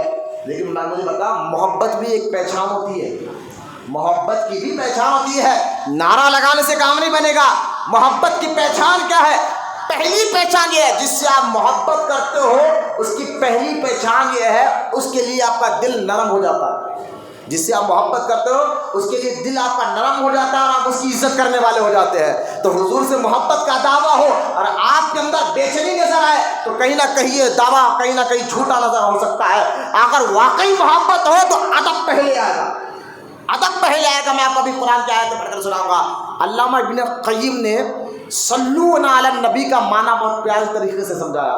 جب قرآن کا صلاۃ، اللہ کیا کرا ہے؟ بے شک اللہ اور اس کے فرشتے اس حضور پر صلاۃ بھیجتے، حضور پر صلاۃ بھیجتے، حضور پر صلاۃ بھیجتے ہیں. تو یہاں صلاۃ کا معنی کیا بھیج رہے ہیں؟ بولے صلاۃ. میں نے کہا صلاۃ کا اردو ترجمہ کرو تو صلاۃ کی اگر فروز اللغات کتاب پر اٹھا کر بھی دیکھیں گے، صلاۃ کے یہ عربی ایک لفظ ہے، اس کے معنی 10 ہے. اس کے معنی کتنے ہیں؟ 10 معنی اس کے ہیں. اس 10 معنی میں کیا ہے؟ ایک معنی سنیا، صلاۃ کا معنی دعا کے لیے. صلاۃ کا معنی کیا ہے؟ دعا کے لیے. صلاۃ کا معنی نماز کے لیے، صلاۃ کا معنی نماز کے لیے، صلاۃ کا معنی دعا کے لیے بھی ہے، صلاۃ کا معنی رحمت کے لیے بھی ہے. یہ 10 معنی گناتے ہوئے علامہ ابن قیم کہتے ہیں نہیں، یہاں جو صلاۃ اللہ بیان کر رہا حضور کی، بے شک اللہ اس کے فرشتے، تو یہاں دعا مراد نہیں یا رحمت مراد نہیں. مراد کیا ہے؟ فرمایا صلاۃ کا ایک معنی تعظیم کا ہے. صلاۃ کا ایک، علامہ ابن قیم کہہ رہے ہیں صلاۃ کا ایک معنی تعظیم کا ہے، عزت کو بیان کرنا، تعظیم کو بیان کرنا ہے. تو اللہ قرآن میں کیا کہتا ہے؟ ان اللہ وملائکتہ یصلون علی النبی، بے شک اللہ، بولے محبت سے سبحان اللہ. میں ایک اور بات آپ کو بتاؤں، اللہ نے یہ آیت کو شروع کیا انا سے شروع کیا. انا کا معنی ہے کوئی خاص بات جب اللہ بندوں سے بتانا چاہتا ہے، کوئی اہم بات، جیسے کہ ہم کوئی دو دوست کہتے ہیں یار خاص بات ہے تجھے بتانا، ذرا سائڈ میں اور ذرا سختی سے سن، خبردار ہو کر سن، ادھر ادھر مت دیکھ، کوئی خاص میری بات ہے، تو اپنے دل دماغ کو میرے طرف رکھ کے میری بات سن، وہ ذرا خاص بات ہے. تو جب کہیں پر بھی اللہ تعالیٰ کوئی خاص بات بیان کرنا چاہتا ہے وہاں پر اللہ پاک یا تو انا کہتا ہے یا تو اللہ کہتا ہے. یہاں حضور کے لیے کیا کہا؟ انا، یعنی سمجھو اللہ کوئی خاص بات اہل ایمان سے کہہ رہا ہے اور کہہ رہا ہے اللہ انا، خبردار ہو کر سنو، انا بالکل ہوش مند ہو کر سنو، انا بے شک جو میں کہنے جا رہا ہوں اس میں کوئی شک نہیں ہے. اللہ کہہ رہا ہے ان اللہ وملائکتہ یصلون علی النبی، بے شک اللہ اور اس کے فرشتے مصطفیٰ کی خوب تعظیم کو بیان فرماتے ہیں. بولے محبت سے سبحان اللہ. یہ آیت کا معنی حضور کی تعظیم بیان کرنا، یہ آیت کا معنی حضور کی تعظیم بیان کرنا ہے. اب اندازہ کریں جس کی تعظیم خود اللہ بیان فرمائے. آگے پھر اللہ نے کیا کہا؟ آگے بات ختم نہیں کی، پھر آگے اللہ فرماتا ہے یا ایھا الذین آمنوا، اے ایمان والو، یا ایھا الذین آمنوا صلو علیہ وسلموا تسلیما. جس طرح میں میرے محبوب کی تعظیم کو بیان کرتا ہوں اسی طرح تم پر بھی لازم ہے میرے مصطفیٰ کی تعظیم بھی بیان کرو. بولنا محبت سے سبحان اللہ. ان کی عزت تعظیم بھی بیان کرو اور ان پر سلام بھی بھیجا کرو، کیونکہ یہ دو لفظ صلون علی النبی کہا، مصطفیٰ پر اللہ سلام تعظیم بیان کرتا ہے، لیکن اہل ایمان کو کیا یصلون یا ایھا الذین آمنوا صلوا علیہ وسلموا تسلیما، دو لفظ کہا، تعظیم بھی بیان کرو، مصطفیٰ پر سلامت بھی بھیجا کرو، بولے محبت سے سبحان۔ یہ آیت میں، یہ آیت اکثر آپ نے سنا ہوگا، لیکن اس آیت میں اللہ حضور کی تعظیم کو بیان فرما رہا ہے۔ میں آپ کو یہ سمجھانا چاہتا ہوں، لوگ کہے کہاں ہے، میں نے کہا یہ آیت میں نے آپ کو بتایا، اس آیت میں اللہ تعالیٰ حضور رحمت کونین صلی اللہ تعالیٰ علیہ وسلم کی تعظیم کو بیان فرماتا ہے۔ آپ دیکھیں جب حضور مکہ سے مدینہ آئے، تھکے نہیں یار، میں بہت محنت کر کے سارے مواد جمع کرتا ہوں آپ کو ایک ایک سمجھانے کے لیے، میں آپ کو یہی تو آپ کو سمجھا رہا ہوں۔ اگر آج کا نوجوان حضور کے سمجھ جائے، بولو نا سبحان اللہ۔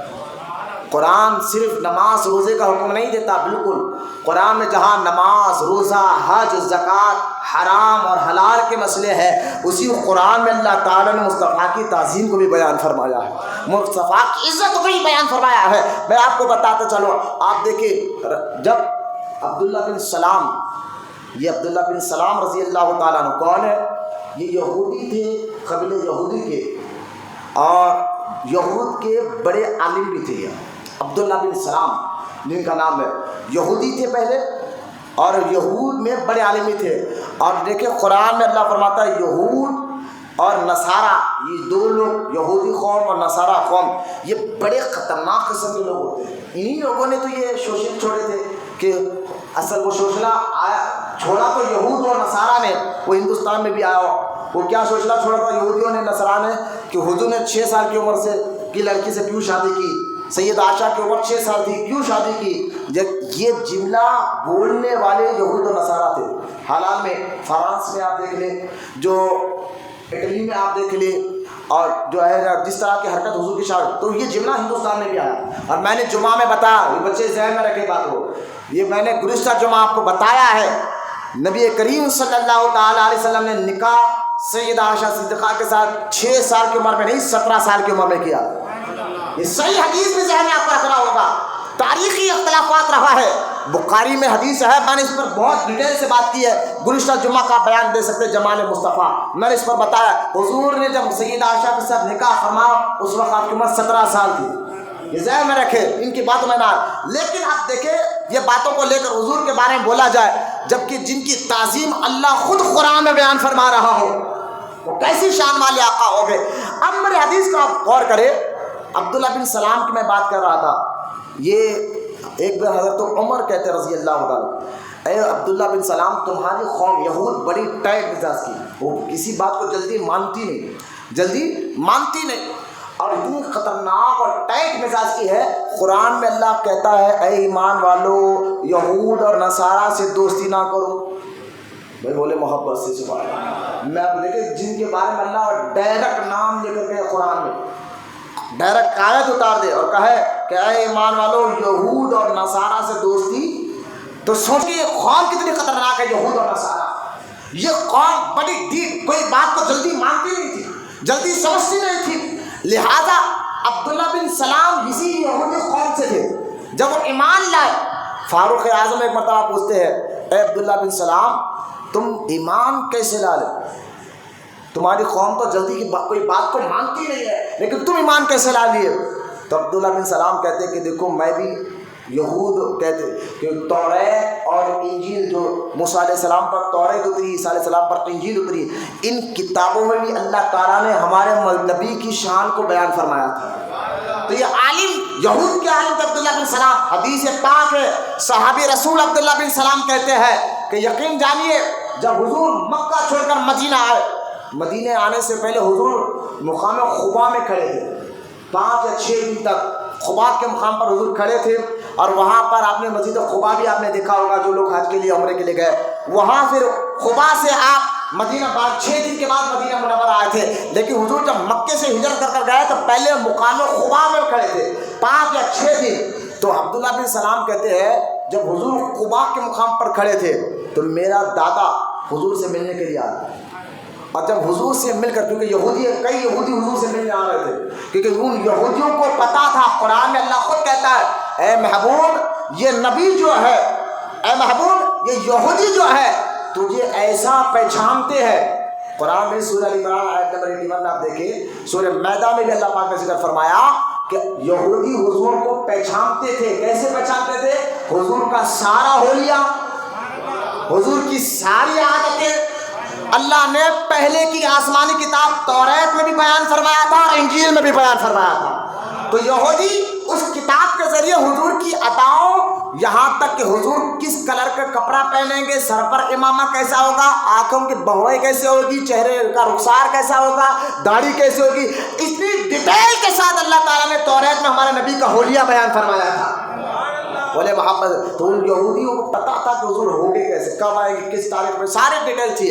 تو لہٰذا اب رحمت کونین صلی اللہ علیہ وسلم کے صحابی فرماتے ہیں عبداللہ بن سلام کہ اے عمر, جب میرا دادا حضور سے ملنے خبا کے مقام پر گیا اور مل کر واپس آیا میرے ابا کو آ کر, میں وہاں تھا, میں بھی کھڑا ہوا, میرے ابا کو آ کر جو ہے کہہ رہا تھا میرا دادا, یار وہی شملہ ہے, یہودی تھے نا, وہی شملہ ہے, آنکھیں بھی وہی ہے, بہوئی بھی وہی ہے, گال بھی وہی ہے. میں کیا بتاؤں کہ میرے آقا کے آنکھ کیسے تھے, کان کیسے تھے, ہونٹ کیسے تھی. جو اعلیٰ حضرت امام احمد رضا فرماتے ہیں, حضور کے کان کے مطابق فرماتے ہیں, دور و نزدیک کے سننے والے وہ کانے لالے کرامت پہ لاکھوں سلام. حضور کی آنکھوں کے بارے میں اعلیٰ حضرت فرماتے ہیں, جس طرح اٹھ گئی دم میں دم آ گیا, اس نگاہ نبوت پہ لاکھوں سلام. حضور کے لبوں کے بارے میں اعلیٰ حضرت فرماتے ہیں, پتلی پتلی گلے قدس کی پتیاں, ان لبوں کی نزاکت پہ لاکھوں سلام.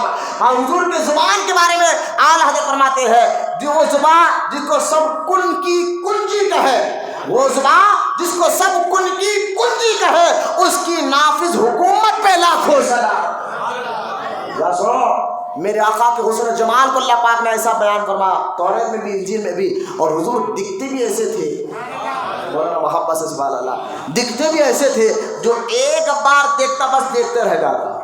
حضور کے حضور, اب حضور کا چہرے کیسے تھی, آنکھیں کیسے تھی, بال, میں یہ کیا بتاؤں. صحیح بخاری میں حدیث پاک ہے, کتاب الحج میں اللہ کے رسول صلی اللہ تعالیٰ علیہ وسلم جب حجۃ الوداع, حج کے موقع پر مینا کے میدان, عرفات کے میدان میں حضور دعائیں کر رہے تھے. صحابہ کہتے ہیں جب حضور دعا کے لیے ہاتھ اٹھائے تو ہم نے حضور کے بغلوں کو دیکھا. آپ کی بھی بغل ہے, ہماری بغلوں میں پسینہ جمتا ہے, یہاں کڑاوٹ ہوتی ہے, کڑوا پن ہوتا ہے, یہاں سے بدبو آتی ہے. لیکن صحابہ کہتے ہیں خدا کی قسم, جب حضور عرفات کے میدان میں اپنے دونوں ہاتھ اٹھا کر دعائیں کر رہے تھے تو ہم نے دیکھا حضور کے بغلوں کو. صحابہ کہتے ہیں حضور کے بغلے چاند سے بھی زیادہ روشن تھے. خاموش کوئی نہ سنبھل کے محبت سے بولے سبحان اللہ. جن کی بغلیں چاند سے زیادہ, صحیح بخاری میں حدیث ہے کتاب الحج میں, جن کی بغلیں چاند سے زیادہ روشن تھے, ان کے چہرے کا عالم کیا تھا ہوگا, ان کے رخسار کا عالم کیا تھا ہوگا, ان کی آنکھیں کیسے ہوگی. لیکن ساری ڈیٹیل اللہ نے توریت اور انجیل میں بیان فرما دیا.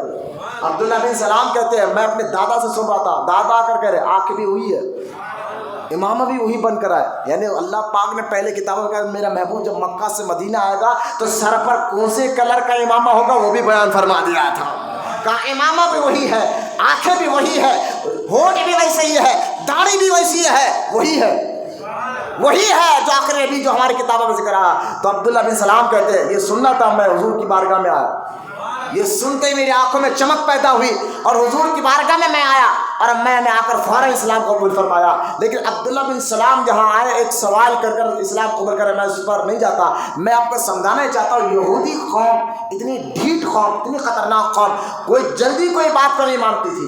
وہ جب حضور مدینہ, کیونکہ حضور جب تک مکہ میں تھے مشرکوں سے آپ کا مقابلہ تھا, جب حضور مکہ سے مدینہ آ گئے اب ذرا غور سے, اب مدینے میں یہود رہتے تھے آس پاس کے علاقوں میں, وہ یہودی آتے طرح طرح کی سوالات کرتے, اور جب حضور سارے سوالات کا جواب دیتے, ایسے سوالات کرتے تھے یہودی, حدیثوں میں آیا ہے ان کو دعویٰ یہ تھا کہ یہ سوال صرف کا جواب صرف نبی دے سکتا ہے, اور واقعی ہمارے آقا اللہ کے رسول ہے ہی. سارے جوابات دینے کے بعد بھی نہیں مانتے تھے. کیا بول کے جاتے تھے معلوم ہے, یہودی آتے حضور کو دیکھتے پہچان لیتے. اللہ قرآن میں کہتا ہے سورہ مائدہ میں, محبوبی تجھے پہچانتے, وہ بھی کیسے پہچانتے. اللہ مثال دے رہا قرآن میں سورہ مائدہ میں, اللہ فرماتا ہے یہ یہودی تجھے ایسے پہچانتے جیسا ماں اپنے بیٹے کو پہچان لیتی ہے.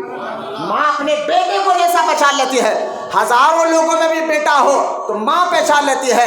اللہ تعالیٰ قرآن سورہ مائدہ میں مثال دیتے فرماتا محبوب یہ تو اللہ کا رسول ہے، یہ یہودی ایسا پہچانتے ہیں جیسا ماں بیٹے کو پہچانتے ہیں، لیکن پہچانتے نہیں، اسے مانتے نہیں ہے۔ تو یہودی آتے حضور سے طرح کے سوالات کرتے مدینے میں، حضور جواب دیتے، دینے کے بعد بھی وہ مانتے نہیں تھے۔ وہ کیا کہتے تھے معلوم ہے آپ کو؟ وہ کیا کہتے تھے؟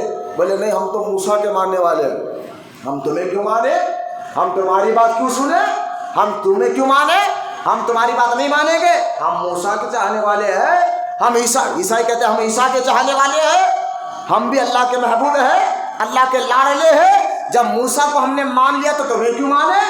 یہ عیسائی کہتے ہیں ہم جب عیسیٰ کو مان لیے تو ہم تمہیں کیوں مانے، یہ کہہ کر حضور کو پیٹ دکھا کر جاتے۔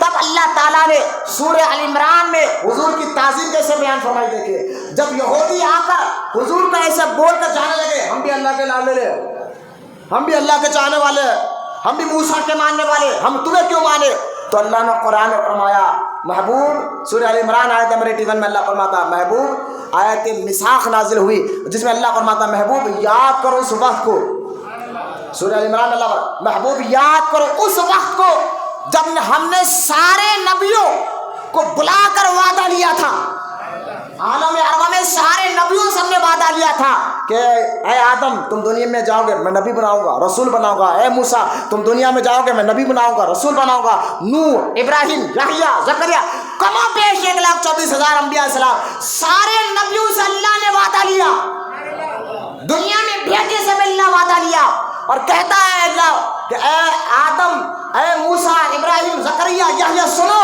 دنیا میں تم جاؤ گے اور سب کو کہو گے اللہ کی توحید میری توحید بیان کرو گے، لیکن سب کو ایک بات کہنا، بولنا محبت سے سبحان اللہ، سب کو ایک بات یاد سے کہنا، بولے کیا یا اللہ وہ کون سی بات ہے، لیکن تم سب جاؤ گے نا، اگر تم سب جاؤ گے موسیٰ تم جاؤ اور تم جا کر ان کو کلمہ پڑھو لا الہ الا اللہ موسیٰ کلیم اللہ، تم ایک کلمہ پڑھو اپنے قوم کو اللہ کی علاوہ کوئی عبادت کے لائق نہیں، میں موسیٰ اللہ کا رسول ہوں، یہ پڑھاؤ، لیکن موسیٰ تم اپنی امت کو تو یہ کلمہ پڑھانا لیکن تم یہ کلمہ نہیں پڑھنا، تم یہ کلمہ نہیں پڑھنا، کہا یا اللہ پھر میں کیا پڑھوں، تیری امت تو یہ کہے گی لا الہ الا اللہ موسیٰ کلیم اللہ، لیکن موسیٰ تم اس سے وعدہ کر تو یہ کہے گا لا الہ الا اللہ محمد رسول اللہ، بولے محبت سے سبحان اللہ۔ سارے نبیوں نے آ کر یہی کہا کہ تم تو کلمہ میرا پڑھتے ہو، ہم کلمہ مدینے والے کا پڑھتے ہیں، اور اللہ نے وعدہ فرمایا موسیٰ وعدہ کرو، ابراہیم وعدہ کرو، نوح وعدہ کرو، تم یہ کلمہ اپنی امت کو پڑھاؤ گے، تم میرے محبوب کا کلمہ پڑھو گے، تم اپنی امت کو بتاؤ گے یہ رسول آنے والا ہے، یہ محبوب آنے والا ہے، یہ آقا آنے والے ہیں۔ سارے نبیوں نے اللہ سے وعدہ کیا، بولے سبحان اللہ، سارے کیسی عزت کو اللہ بیان فرما رہا ہے قرآن میں، سارے نبیوں نے اللہ سے وعدہ کیا، یا اللہ ہم وعدہ کرتے ہیں ہم اپنی امت کو تیرے نبی کے بارے میں بتائیں گے، تیرے رسول کے بارے میں بتائیں گے، تیرے محبوب کے بارے میں بتائیں گے، ہم تیرے نبی کا ہی کلمہ پڑھیں گے۔ اگر اللہ تعالیٰ کے رسول صلی اللہ علیہ وسلم فرماتے ہیں اگر حضور موسیٰ کے دور میں آ جاتے، آئے تو نہیں، موسیٰ علیہ السلام کے 2000 سال بعد حضور دنیا میں آیا ہے، لیکن اگر حضور موسیٰ علیہ السلام کے دور میں آ جاتے تو موسیٰ علیہ السلام یعنی یہود تو یہود ہے، خود موسیٰ علیہ السلام کو یہ کلمہ حضور کا پڑھنا ہوتا ہے، یہ ظاہر میں یہ اللہ پاک نے آیا تھا، محبوب یاد کرو ان کو سمجھاؤ کہ تمہارے نبی بھی کلمہ میرے محبوب کا پڑھتے تھے، تو اے یہودیوں موسیٰ بھی کلمہ مصطفیٰ کا پڑھتے تھے، اے عیسائیوں عیسیٰ بھی کلمہ مصطفیٰ کا پڑھتے تھے۔ پھر اللہ نے کیا فرمایا، اے محبوب اب سارے نبیوں سے اللہ نے وعدہ لیا عالم ارواح میں روحوں کی دنیا میں سب نبیوں نے وعدہ کیا، اللہ نے فرمایا اس وعدے پہ مضبوطی سے رہو سارے مودے میں، تو یہاں اتنے سختی کے ساتھ وعدہ لے کر محبوب کو بھیجا گیا ہے، لہٰذا اب یہاں میں آپ کو سمجھانا چاہتا ہوں ان آیتوں میں سارے سورہ ال عمران کے میں نے آیت ابھی بتائی مختصر کا ترجمہ آپ کے سامنے رکھا، اب دوسری آیت میں نے آپ کو بتایا سورہ احزاب کی جس میں اللہ فرماتا ہے یصلون علی النبی، بے شک اللہ مصطفیٰ کی عزت کو بیان فرما رہا ہے، بولے محبت سے سبحان اللہ۔ اب آپ کو وقت ختم ہو رہا ہے، صرف مجھے 10 منٹ دیجیے، میں آپ کو یہ ساری باتیں اس لیے بتا رہا ہوں، پہلے آپ دیکھیں بیان حضور کی عزت کا اور حضور کی تعظیم کو بیان کون کر رہا ہے، کس جگہ بیان کیا جا رہا ہے، اس سے اندازہ ہوتا ہے کہ حضور رحمت کونین صلی اللہ علیہ وسلم سے محبت کرنا اور آپ پر ایمان لانا یہ ایمان کی جان ہے۔ اس لیے اعلیٰ حضرت فرماتے ہیں حضور کے بارے میں، اللہ کی سرتبہ قدم شان ہے یہ، انسان نہیں انسان، وہ انسان ہے یہ۔ قرآن تو ایمان بتاتا ہے انہیں، ایمان یہ کہتا ہے میری جان ہے یہ، ایمان یہ کہتا ہے میری جان یہ ہے یہ۔ آپ دیکھیں، میں آپ کو ایک آیت جو میں نے پڑھی ہے، سورہ فتح کی آیت میں نے پڑھی، تھکے تو نہیں ہیں، بولے محبت سے سبحان اللہ۔ آپ چند بیٹے میں بات کر رہا ہوں تعظیم مصطفیٰ کی۔ اللہ، میں آپ کو یہ سمجھانا چاہتا ہوں کہ اللہ قرآن میں حضور کی عزت کو بیان فرما رہا ہے، حضور کی تعظیم کو بیان فرما رہا ہے۔ یہ آپ کو سمجھانے کے لیے میں نے 2-3 آیتوں کا حوالہ دیا۔ اب آئے میں آپ کو ایک اور آیت بتاتا ہوں، یہ آیت مبارک ہے سورہ فتح کی، اور آیت نمبر 9 ہے۔ اللہ کیا فرماتا ہے؟ دیکھیے، یہ آیت بھی اللہ نے انا سے شروع کیا۔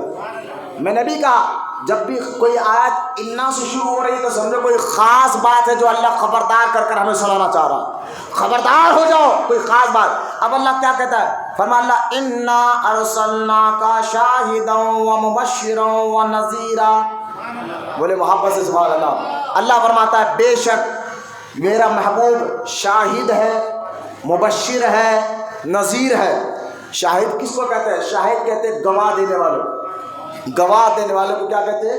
شاہد۔ اور فرما مبشر بھی ہے، مبشر کا معنی ہے خوشخبری سنانے والا، اور نذیر بھی ہے، نذیر کا معنی ہے ڈر سنانے والا۔ یعنی حضور جنت کی خوشخبری سناتے ہیں، دوزخ کا ڈر سناتے ہیں، اور تمہیں اللہ کی جانب بلاتے ہیں۔ انا ارسلناک شاہدا ومبشرا ونذیرا۔ یہ آیتوں میں اللہ حضور کی عزت کو بیان فرما رہا ہے۔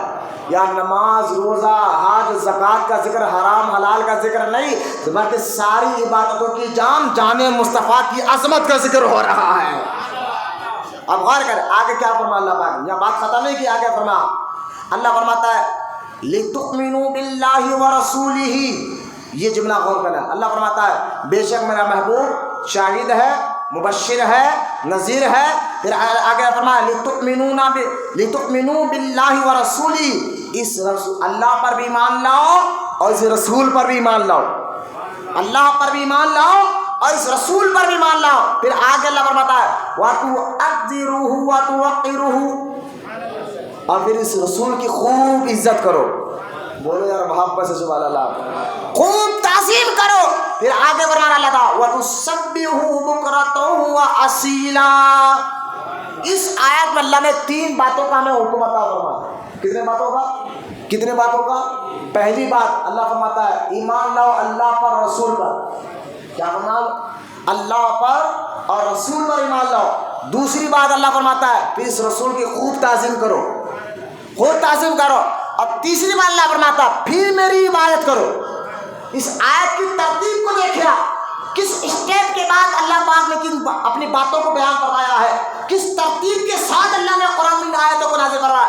پہلا کیا کہا؟ ایمان لاؤ۔ اگر ایمان کے بغیر کوئی نبی کی عزت کرتا کوئی فائدہ نہیں ہے، تو پہلے کیا؟ پہلے ایمان لاؤ پھر رسول کی عزت کرو، پھر رسول کی تعظیم کرو۔ اچھا، ایمان لانے کے بعد تو عبادت کرنا، ایمان کے بعد عبادت یہ بولنا چاہیے تھا چلو ایمان لا لے اب عبادت کرو میری، اس کے بعد میرے رسول کی تعظیم کرو۔ نہیں، پہلے اللہ پاک کا ایمان لاؤ، اس کے بعد میرے رسول کی تعظیم کرو، پھر اللہ پاک نے آگے بڑھا اس کے بعد میری عبادت کرو۔ مطلب کیا ہے؟ رسول کی تعظیم کے ایمان کے بغیر رسول کی تعظیم نہیں کی جاتی، اور عبادت اسی کی اللہ قبول فرماتا ہے جس کے دل میں رسول کی عزت ہو اور تعظیم ہوتی ہے، انہی کی عبادت کو اللہ قبول فرماتا ہے جن کے دلوں میں حضور کی عزت ہوتی ہے، تعظیم ہوتی ہے۔ یہ ترتیب کسی ملا نے بیان نہیں کی، کسی مفتی نے بیان نہیں کی، سورہ فتح میں اللہ خود اس ترتیب کو بیان فرما رہا ہے کہ پہلے ایمان لاؤ، پھر دوسرا مصطفیٰ کی خوب عزت کرو، تعظیم کرو، اور تیسری بات یہ ہے کہ اب میری عبادت کرو، اب تعظیم کرو۔ کیا قرآن میں حکم آ رہا؟ کیا کرو؟ سمجھ کر کیا کرو؟ تعظیم کا لفظ ہے، کس کا لفظ ہے؟ وَتُعَقِّرُهُ وَتُعَذِّرُهُ وَتُوَقِّرُهُ، میرے محبوب کی عزت کرو، تعظیم کرو۔ اب لفظ تعظیم کا معنی کیا ہے؟ شاہ ولی اللہ محدث سے دہلوی سے پوچھا، دیکھیں میں آپ کو بتاتا ہوں تعظیم کا معنی کیا ہے۔ تعظیم اور عبادت دونوں کا معنی ایک ہی ہے، دونوں کا معنی، عبادت کا معنی بھی ایک، تعظیم کا معنی بھی ایک، دونوں کا معنی۔ مثال کے طور عبادت کرو تو عبادت کا معنی کیا ہے؟ جس کی تم عبادت کرو اس کی خوب عزت کرو، عاجزی کرو اس کے سامنے، دل کو بھی جھکاؤ، سر کو بھی جھکاؤ، ہم نماز میں جھکاتے ہیں۔ کیوں؟ کیونکہ یہ ہمارا رب ہے، اس کی ہم عزت کرتے ہیں، تعظیم کرتے ہیں، اس کی عبادت کرتے ہیں، دل کو بھی جھکاتے ہیں، سر کو بھی جھکاتے ہیں۔ تو عبادت کا معنی بھی ایک، تعظیم کا معنی بھی ایک۔ اللہ قرآن میں کہتا ہے مصطفیٰ کی تعظیم بھی کرو اور میری عبادت بھی کرو، مصطفیٰ کی تعظیم بھی کرو، میری عبادت بھی کرو۔ ہم نے کہا یا اللہ دونوں کا معنی ایک ہے، دونوں کا معنی ایک ہے کہ خوب عزت کرو، خوب عزت کرو۔ جب دونوں کا معنی ایک ہے، یہی تو بات وہابیوں کو سمجھ میں نہیں آئی، بدعقیداؤں کو یہ بات سمجھ میں نہیں آئی کہ جب ہم کسی ولی کے سامنے یا حضور کے لیے ہم ہاتھ باندھ کر سلام پڑھتے ہیں، یا نبی سلام علیکہ، یا رسول سلام علیکہ، تو کہتے ہیں یہ تم جو ہاتھ باندھ کر سلام پڑھو نا، بولے یہ عبادت کا اسٹائل ہے، نماز میں عبادت کرتے ہیں، بولے یہ عبادت کا اسٹائل ہے۔ ہم نے کہا نہیں یہ تعظیم کا اسٹائل ہے۔ بولا نہیں عبادت کا اسٹائل ہے، یہ تم ہاتھ باندھ رہے ہو یہ عبادت کا طریقہ ہے۔ ہم نے کہا نہیں تعظیم اور عزت دینے کا طریقہ ہے۔ بولے میں نے کہا اچھا پھر ایک بات بتاؤ کہ اگر تم یہ نماز ہاتھ باندھ کر یا نبی سلام علیکہ پڑھ لے تو تمہیں کہہ رہے ہو عبادت کا طریقہ ہے، پھر تم جو پان کی دکان پر ہاتھ چھوڑ کر کھڑے ہو یہ بھی تو عبادت کا طریقہ تھا، تم پان والے کی عبادت کر رہے تھے تم پان لینے کے لیے۔ ایک سمیع اللہ لمن حمیدہ میں تو بندہ ہاتھ چھوڑ کر ہی کرتا ہے، تب کسی کے سامنے کھڑو ہاتھ چھوڑ کر کھڑے ہو تم اس کی عبادت کر رہے ہو۔ اب یہ بات تو سمجھ میں نہیں آئی ہے، آج تک وہ پریشان ہے کہ ہم ہاتھ باندھتے تعظیم کے لیے، کیونکہ اللہ قرآن میں حضور کی تعظیم کا حکم دے رہا ہے، اور یہ عبادت کے لیے نہیں یہ تعظیم کے لیے۔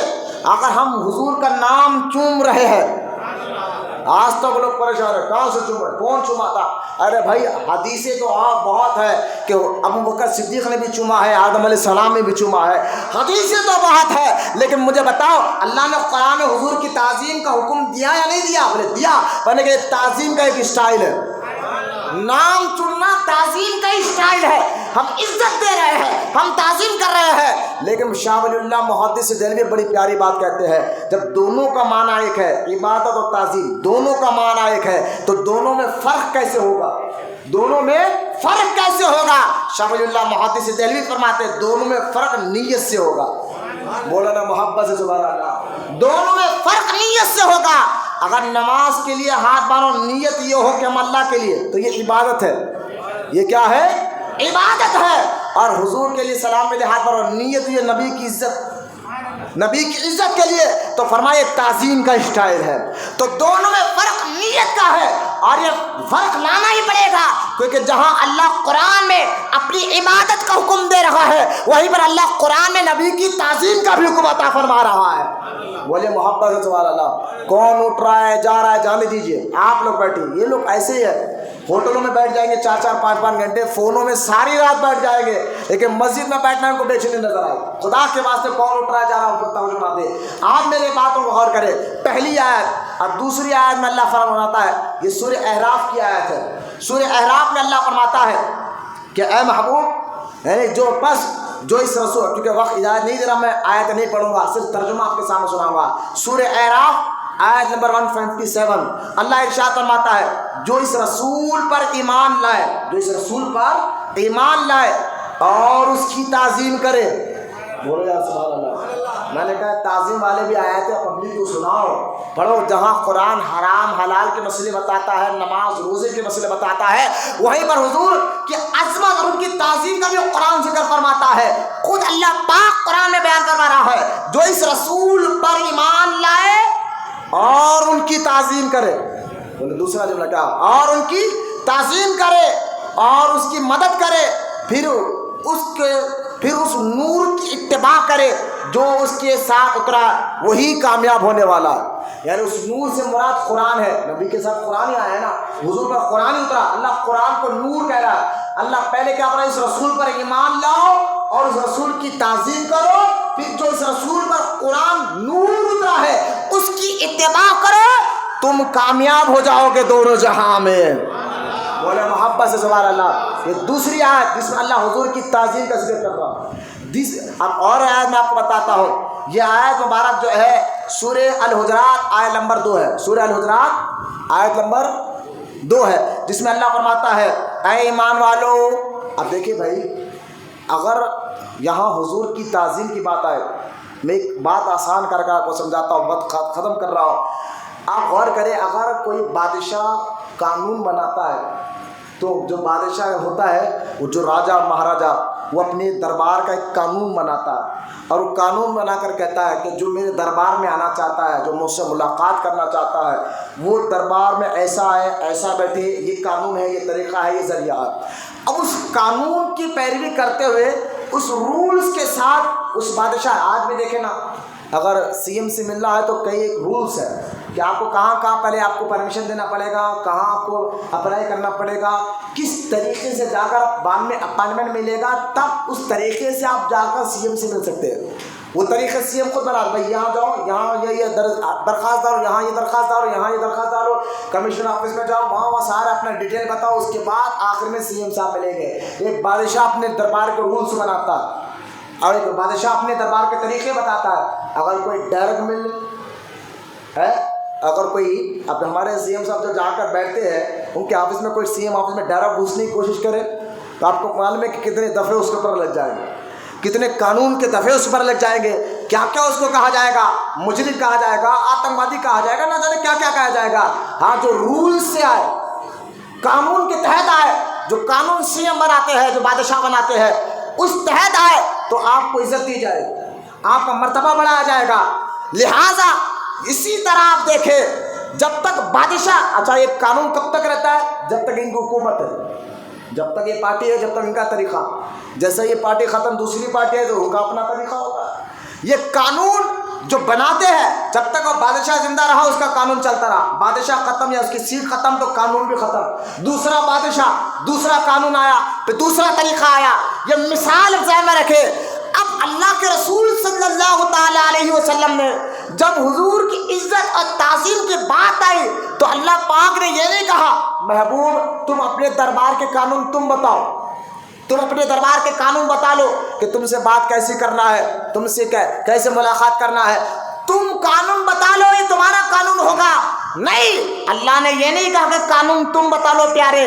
اگر حضور قانون بتاتے، بولو محبت سے سبحان اللہ، اگر حضور قانون بتاتے تو وہ قانون صرف حدیث میں آتا، وہ قانون صرف حدیث میں آتا، اور آج سے 14 سال کے بعد تو لوگ حدیثوں کی کئی قسمیں بنا، بولے ضعیف حدیث ہے، یہ حدیث پہ ماننا ہے، جیسے وہاں بھی پتہ یہ ضعیف حدیث ہے، یہ غلط حدیث ہے، اس طرح کی باتیں کرتے۔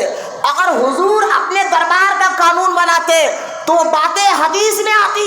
اللہ نے کہا محبوب تیرا قانون دربار تو تیرا ہوگا، قانون تو نہیں، قانون میں بناؤں گا۔ کیوں کہ تو بنائے گا تو وہ قانون حدیث میں آئے گا، اور میں بناؤں گا تو وہ قانون قرآن میں آئے گا۔ بولا محبت سے سبحان اللہ۔ اب اللہ نے مصطفیٰ کے دربار کے قانون بنائے، اللہ نے حضور کے دربار کے قانون بنائے۔ جب بعض صحابہ جا کر حضور کے سامنے بیٹھتے اور ایسی آواز میں بات کرتے، ایک صحابی تھے جو باتوں میں ان کی آواز ایسی تھی کہ دکھنے میں ایسا دکھتا تھا کہ وہ اونچی آواز سے بات کر رہے ہیں، لیکن بات جو ان کی فطرت ہوتی ہے، بات بھی ان کی ایسی ہوتی ہے کہ وہ آواز اونچی نکل جاتی ہے، آواز زیادہ نکل جاتی ہے، وہ صحابی کی آواز زیادہ نکل جاتی تھی۔ آپ دیکھیں اللہ نے سورہ الحجرات آیت نمبر 2 میں جب جو حضور کی بارگاہ میں جانے لگے اور جا کر بات کرنے لگے، آواز بات کرتے کرتے حضور سے اونچی ہونے لگی، حضور کے سامنے آواز کیا ہونے لگی؟ اونچی ہونے لگی۔ اللہ نے اس قانون کو کہا، قرآن میں آیت نازل فرمائے اے ایمان والو میرے مصطفیٰ کے سامنے جاؤ تو اونچی آواز سے بات نہ کرو۔ بولو نا محبت سے سبحان اللہ۔ سورہ الحجرات آیت نمبر 2 پڑھ کر دیکھے، اللہ فرماتا اے ایمان والو مصطفیٰ کے سامنے جاؤ نا، ان کے سامنے اونچی آواز سے بات مت کرو۔ ارے یار بولو سبحان اللہ، کیا عزتوں کو تعظیم کو اللہ حضور کی بیان فرما رہا ہے۔ اونچی آواز سے بات نہ کرو۔ بولے کیسی بات کرے؟ کہا پست آواز میں بات کرو، دھیرے بات کرو۔ اگر اونچی آواز میں میرے محبوب کے سامنے آج کے بعد بات کرو گے، اللہ نے قرآن میں حکم فرمایا اگر اونچی آواز میں بات کرو گے تو تمہارے جو نیکیاں ہیں نا، نماز روزہ حج زکوٰۃ، جو تمہارے نیکیاں ہیں نا، وہ نیکیاں ختم بھی ہو جائیں گے اور تمہیں اس کی خبر بھی نہیں ہوگی. مٹا دوں گا سارے نیکیاں اور تمہیں اس کی خبر بھی نہیں ہوگی. ارے بھائی لاکھوں کروڑوں روپے آپ کے بینک میں ہے اور آپ کو خبر بھی نہیں کہ آپ کا پیسہ غائب ہو جائے. کتنا تکلیف ہوگی. آپ نیکیاں آپ سمجھا میں تو نیکیاں کر رہا ہوں, لیکن جو حضور کا گستاخ اور بے ادب ہو جائے ان کی عبادتوں کو اللہ قبول نہیں فرماتا. اللہ ان کی عبادتوں کے منہ پر مار دیتا ہے. قرآن میں اللہ پاک فرماتا ہے اگر مصطفیٰ کے سامنے اونچی آواز سے بھی بات کرو گے تو میں تمہارے جو ہے تمہارے نیکیوں کو تباہ برباد کر دوں گا اور ختم کر دوں گا اور اس کا تمہیں شعور تک نہیں ہوگا. علامہ قاضی عیاض رحمۃ اللہ تعالیٰ علیہ فرماتے ہیں یہ قانون صرف حضور کی ظاہری زندگی تک نہیں تھا. بولے محمد سبحان اللہ. یہ علامہ قاضی عیاض شفا شریف میں فرماتے ہیں یہ قانون حضور کی ظاہری زندگی تک نہیں تھا, یہ قانون قیامت تک کے لیے ہر مسلمان پر لازم اور ضروری ہے. بولے محبت سے سبحان اللہ. اس لیے آپ دیکھیں بڑے بڑے بزرگان دین جو جنید بغدادی جیسے بزرگ, جنید بغدادی رضی اللہ تعالیٰ عنہ, کون ہے جنید بغدادی؟ جو غوث اعظم کے پیر کے پیر کے پیر ہے. غوث اعظم کے پیر و مرشدوں میں سے دادا پیر میں سے ہے جنید بغدادی. جب حضور کے روضے کے سامنے کھڑتے 10 سے 15 منٹ ٹھہرتے, پھر باہر آ جاتے, پھر سانس لمبی لیتے, پھر اندر جاتے, پھر کچھ دیر ٹھہرتے, پھر باہر آ جاتے. لوگوں نے دیکھا جنید یہ کیوں کر رہے ہیں, جا رہے آ رہے جا رہے آ رہے. ادھر کسی نے پکڑ کے پوچھا جنید کیا کر رہے ہو, کیوں تھوڑے دیر ٹھہر واپس آ جاتے ہو؟ کہا میں حضور کے روضے کے سامنے جتنی دیر ٹھہرتا ہوں نا اتنی دیر اپنی سانس کو روک لیتا ہوں. بولو نا سبحان اللہ. بزرگوں کا ادب دیکھیے آپ. آواز تو دور کی بات ہے, کہا کیوں روکتے ہو؟ کہا یہاں آواز تو آواز ہے, میں ان کے حضور کے روضے کے سامنے اپنی سانس کی آواز بھی نکالنا بے ادبی سمجھتا ہوں. یہ بزرگوں نے 3 ادب کر کر بتایا. یہ میرے آقا کے دربار کا قانون. کیسی عزتوں سے اللہ نے نوازا ہے. بولو یار سبحان اللہ. کیسی شانوں سے اللہ نے قرآن میں نوازا ہے. قرآن کے ذریعے میں بتا رہا ہے کہ حضور کا مقام. اب سمجھو ان وہابی بدعقیدوں کو جو تمہیں پیغام دے رہے ہیں اللہ کے یہاں سب چمبار سے زیادہ بدتر ہے. لکھا ہے اسماعیل دہلوی نے کہ یہ بات کہ اللہ کے یہاں ساری مخلوق چمبار سے بھی بدتر ہے. میں نے کہا بے وہ تو ہوگا, لیکن میرے آقا وہ ہے جن کے چہرے کی قسم اللہ قرآن میں کہتا ہے والضحیٰ, محبوب تیرے چہرے کی قسم.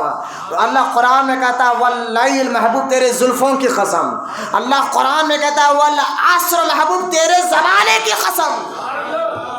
جن کے زمانے کی قسم اللہ یاد کرے, جن کے چہرے کی اللہ قسم اٹھائے, جن کے زلفوں کی اللہ قسم اٹھائے, اس سے اندازہ کرے میرے آقا علیہ الصلوۃ والسلام کا مقام. ہمارے بچوں غور کرو, جو لوگ جتنے بڑا امامہ رکھے, جتنی بڑی داڑھی رکھے, اگر وہ اس حضور علیہ الصلوۃ والسلام کی عزت کی بات نہ کرے, تعظیم کی بات نہ کرے, اس کو اپنے قدموں کی دھول بھی مت سمجھو.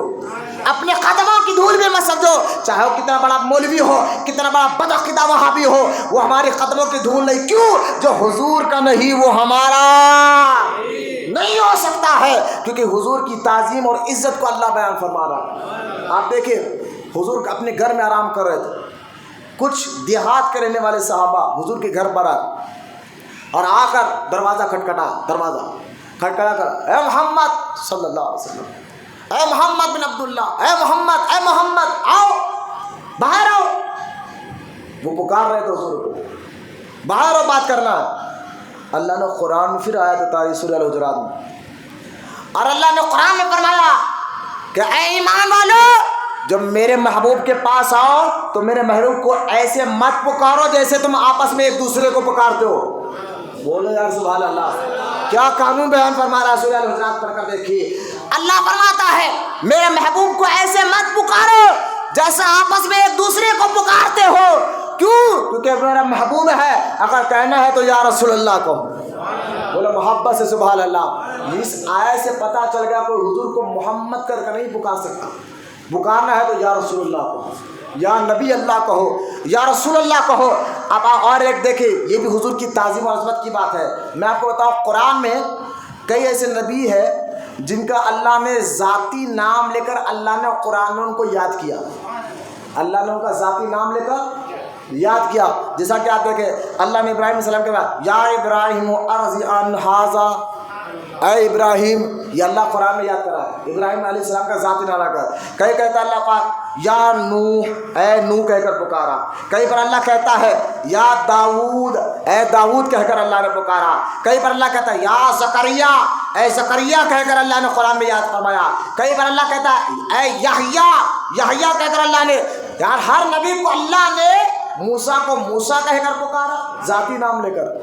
توجہ کرے، اس سے تعظیم مصطفیٰ سے اندازہ لگا ہے، اس سے اندازہ لگا ہے اللہ تعالیٰ نے قرآن میں جو آیت اتاری ہے، میں نے چند آیتیں آپ کے سامنے پڑھی ہے۔ موسیٰ کو کہا تو یا موسیٰ کہہ کر پکارا، ابراہیم سے کچھ کہا تو یا ابراہیم کہہ کر پکارا، زکریا سے کچھ کہا تو یا زکریا کہہ کر پکارا، یحییٰ سے کچھ کہنا چاہا تو یحییٰ کہہ کر پکارا، نوح کو کہا تو نوح کہہ کر پکارا، داؤد کو پکارنا تھا تو داؤد کہہ کر پکارا۔ اللہ نے نبیوں کے اصلی نام لے کر پکارا، لیکن پورا قرآن اٹھا کر دیکھے ایک آیت ایسی نہیں ملے گی جس میں اللہ نے یا محمد کہہ کر ہمارے نبی کو پکارا ہو۔ جب بھی ہمارے نبی کو اللہ نے پکارا تو یا ایھا النبی کہہ کر پکارا، یا ایھا المدثر کہہ کر پکارا، یا ایھا المزمل کہہ کر پکارا، یاسین کہہ کر پکارا، طٰہٰ کہہ کر پکارا۔ بولو لو محبت سے سبحان اللہ، اور محبت سے بولے سبحان اللہ۔ یہ میرے آقا کا ادب ہے، اللہ قرآن میں بیان فرما رہا ہے، میرے آقا کی تعظیم اللہ قرآن میں بیان فرما رہا ہے، میرے آقا کی عزت عظمت قرآن میں اللہ بیان فرما رہا ہے۔ ہائے میں تو ابھی تو قرآن کی آیتیں آپ کے سامنے پڑھ رہا ہوں، ورنہ میں صحیح بخاری کی حدیثیں بیان کرتا جس میں صحابہ اکرام حضور کی کتنی عزت کرتے تھے، کیسا ادب کرتے تھے، کیسی تعظیم کرتے تھے۔ صحابہ صحیح بخاری کتاب الوضو اٹھا کر دیکھیں آپ، صحابہ حضور جب وضو فرماتے، بخاری میں حدیث ہے، میں نے کہا وہابیوں کبھی عظمت مصطفیٰ پر بھی لوگوں کو سمجھاؤ، بتاؤ کہ جس نبی کے ذریعے سے ہم دین کو مانتے ہیں، اسلام کو مانتے ہیں، رب کو مانتے ہیں، وہ نبی کتنی شان والا ہے۔ اعلیٰ حضرت فرماتے اس لیے کہ سب سے اعلیٰ وہ اولا، سب سے بالا وہ والا، خلق سے اولیاء، اولیاء سے رسول، اور رسولوں سے اعلیٰ۔ ارے آپ لوگ شرما رہے ہیں، مت شرمائے، نبی ہمارے آقا کا نام لے کیوں شرمائے؟ اب کہے نا محبت، سب سے اعلیٰ وہ اولا، سب سے بالا وہ والا، خلق سے اولیاء، اولیاء سے رسول، اور رسولوں سے اعلیٰ۔ یہ ہمارے آقا علیہ السلام کا مقام و مرتبہ ہے۔ اس نبی کی شان میں اگر کچھ بولے تو ہم کیسے برداشت کریں، جس کی شانوں کو اللہ قرآن میں بیان فرما رہا ہے۔ ہاں ہم نے دیکھا کہ گستاخ رسولوں کو بھی اللہ معاف نہیں کرتا۔ جن لوگوں نے گستاخی کی، ہم اپنی ہمت کے مطابق ہم قانون کے تحت ان پر FIR تو بک کر رہے ہیں، لیکن اصل انتقام تو اللہ ضرور لے گا انشاءاللہ۔ ہم اپنی ہمت، ہم جو کر سکتے ہیں ہم کر رہے ہیں، باقی میرا رب قادر بھی ہے، مختار بھی ہے، جل جلالہ بھی ہے، ہمیں یقین ہے اس کی طرف پر ان وقتوں سے عذاب بھی آئے گا، اور بڑی بری موت سے وہ مریں گے جو حضور کی شان میں بیعت بھی کرے گا۔ ورنہ اگر ایک عقل مند انسان، جو انسان انصاف کو پسند کرتا ہے، میں بات ختم کر رہا ہوں، میں اور بھی آیتیں انشاءاللہ بتانا چاہتا تھا لیکن آنے والے جمعہ میں، لیکن آخری بات سنیں، میرے آقا کی زندگی جن کے بارے میں اللہ فرماتا ہے لَقَدْ كَانَ لَكُمْ فِي رَسُولِ اللَّهِ أُسْوَةٌ حَسَنَةٌ، یہ نبی کی زندگی تمہارے لیے آئیڈیل ہے۔ اگر کوئی آدمی انصاف کو پسند کرنا چاہتا ہے نا، انصاف کی بات کو، چاہے وہ ہندو ہو، مسلمان ہو، کوئی بھی ہو، لیکن اس کی مزاج میں کہ وہ عدل کو پسند کرتا ہے، انصاف کو پسند کرتا ہے، سچی بات کو پسند کرتا ہے، سچ کہنے کو پسند کرتا ہے، سچ بات کو مانتا ہے، تو وہ سچے انسان کو میرے آقا کی زندگی کی بتا دو۔ اس سچے انسان کو جو سچائی کو پسند کرتا ہے، بڑے بڑے انگریز رائٹروں نے اور بڑے بڑے ہندو غیر مسلم رائٹروں نے اس بات کو مانا ہے، اگر سب سے زیادہ سچائی ستھرائی اگر کسی ذات میں ہمیں نظر آئی ہے تو مدینے والے آقا محمد رسول اللہ میں نظر آئی ہے۔ ایک لچمن نامی رائٹر ہے ہندو کو، اس نے لکھا عرب کا چاند کتاب لکھا، کتاب کا نام کیا ہے ہندو غیر مسلم، اس نے کتاب کا نام لکھا عرب کا چاند۔ آپ گوگل پر سرچ کریں، کتاب آپ کو ملے گی، عرب کا چاند، لکھنے والا ہندو ہے، اس میں آپ تعریف مصطفیٰ دیکھیں۔ تو جو ذہن رکھتا ہے حضور کے اخلاق، ادائے مزاج، پاکیزگی، آپ یوں سوچئے کہ آپ اگر چاہتے نا بھائی کہ ہمیں وہ سب سے زیادہ سیدھا سادہ اچھا انسان ملے جس کی ہم بات سنیں، بات کو مانیں، تو یقین جانے اس کائنات میں سب سے زیادہ اچھا، سب سے زیادہ امین اور سب سے زیادہ صادق اگر کوئی ہے تو ہمارے آقا علیہ السلام کی ذات ہے۔ یہ صرف مسلمان ہونے کا تو ہم نہیں کہہ رہے ہیں، جاؤ بڑے بڑے رائٹروں نے جو انصاف کو پسند کیا ہے، انگریزوں کو پڑھ کر دیکھو، انہوں نے یہ بات کو مانا ہے، کتابوں میں لکھا ہے کہ یہ سب سے زیادہ ستھرا امیر اگر کوئی شخص ہے دنیا میں گزرا ہے تو محمد رسول اللہ کی ذات مبارکہ ہے، محمد رسول اللہ۔ اس لیے اعلیٰ فرماتے ہیں سارے اچھوں سے اچھا کہیے جسے، سارے اچھوں سے اچھا کہیے جسے،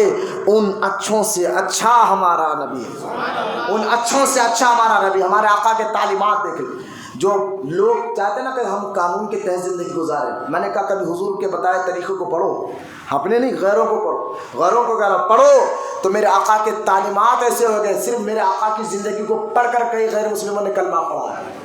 میرے آقا کی تعلیمات ایسی، میرے آقا کے اخلاق ایسے، میرے آقا کے خوبیاں ایسے، لیکن سارے خوبیاں سارے اخلاق ایک طرف، سب سے پہلے عظمت مصطفیٰ ایک طرف۔ جس کے دل میں حضور سے محبت اور عظمت اور عزت ہوگی اسی کے ایمان کو اللہ قبول فرمائے گا۔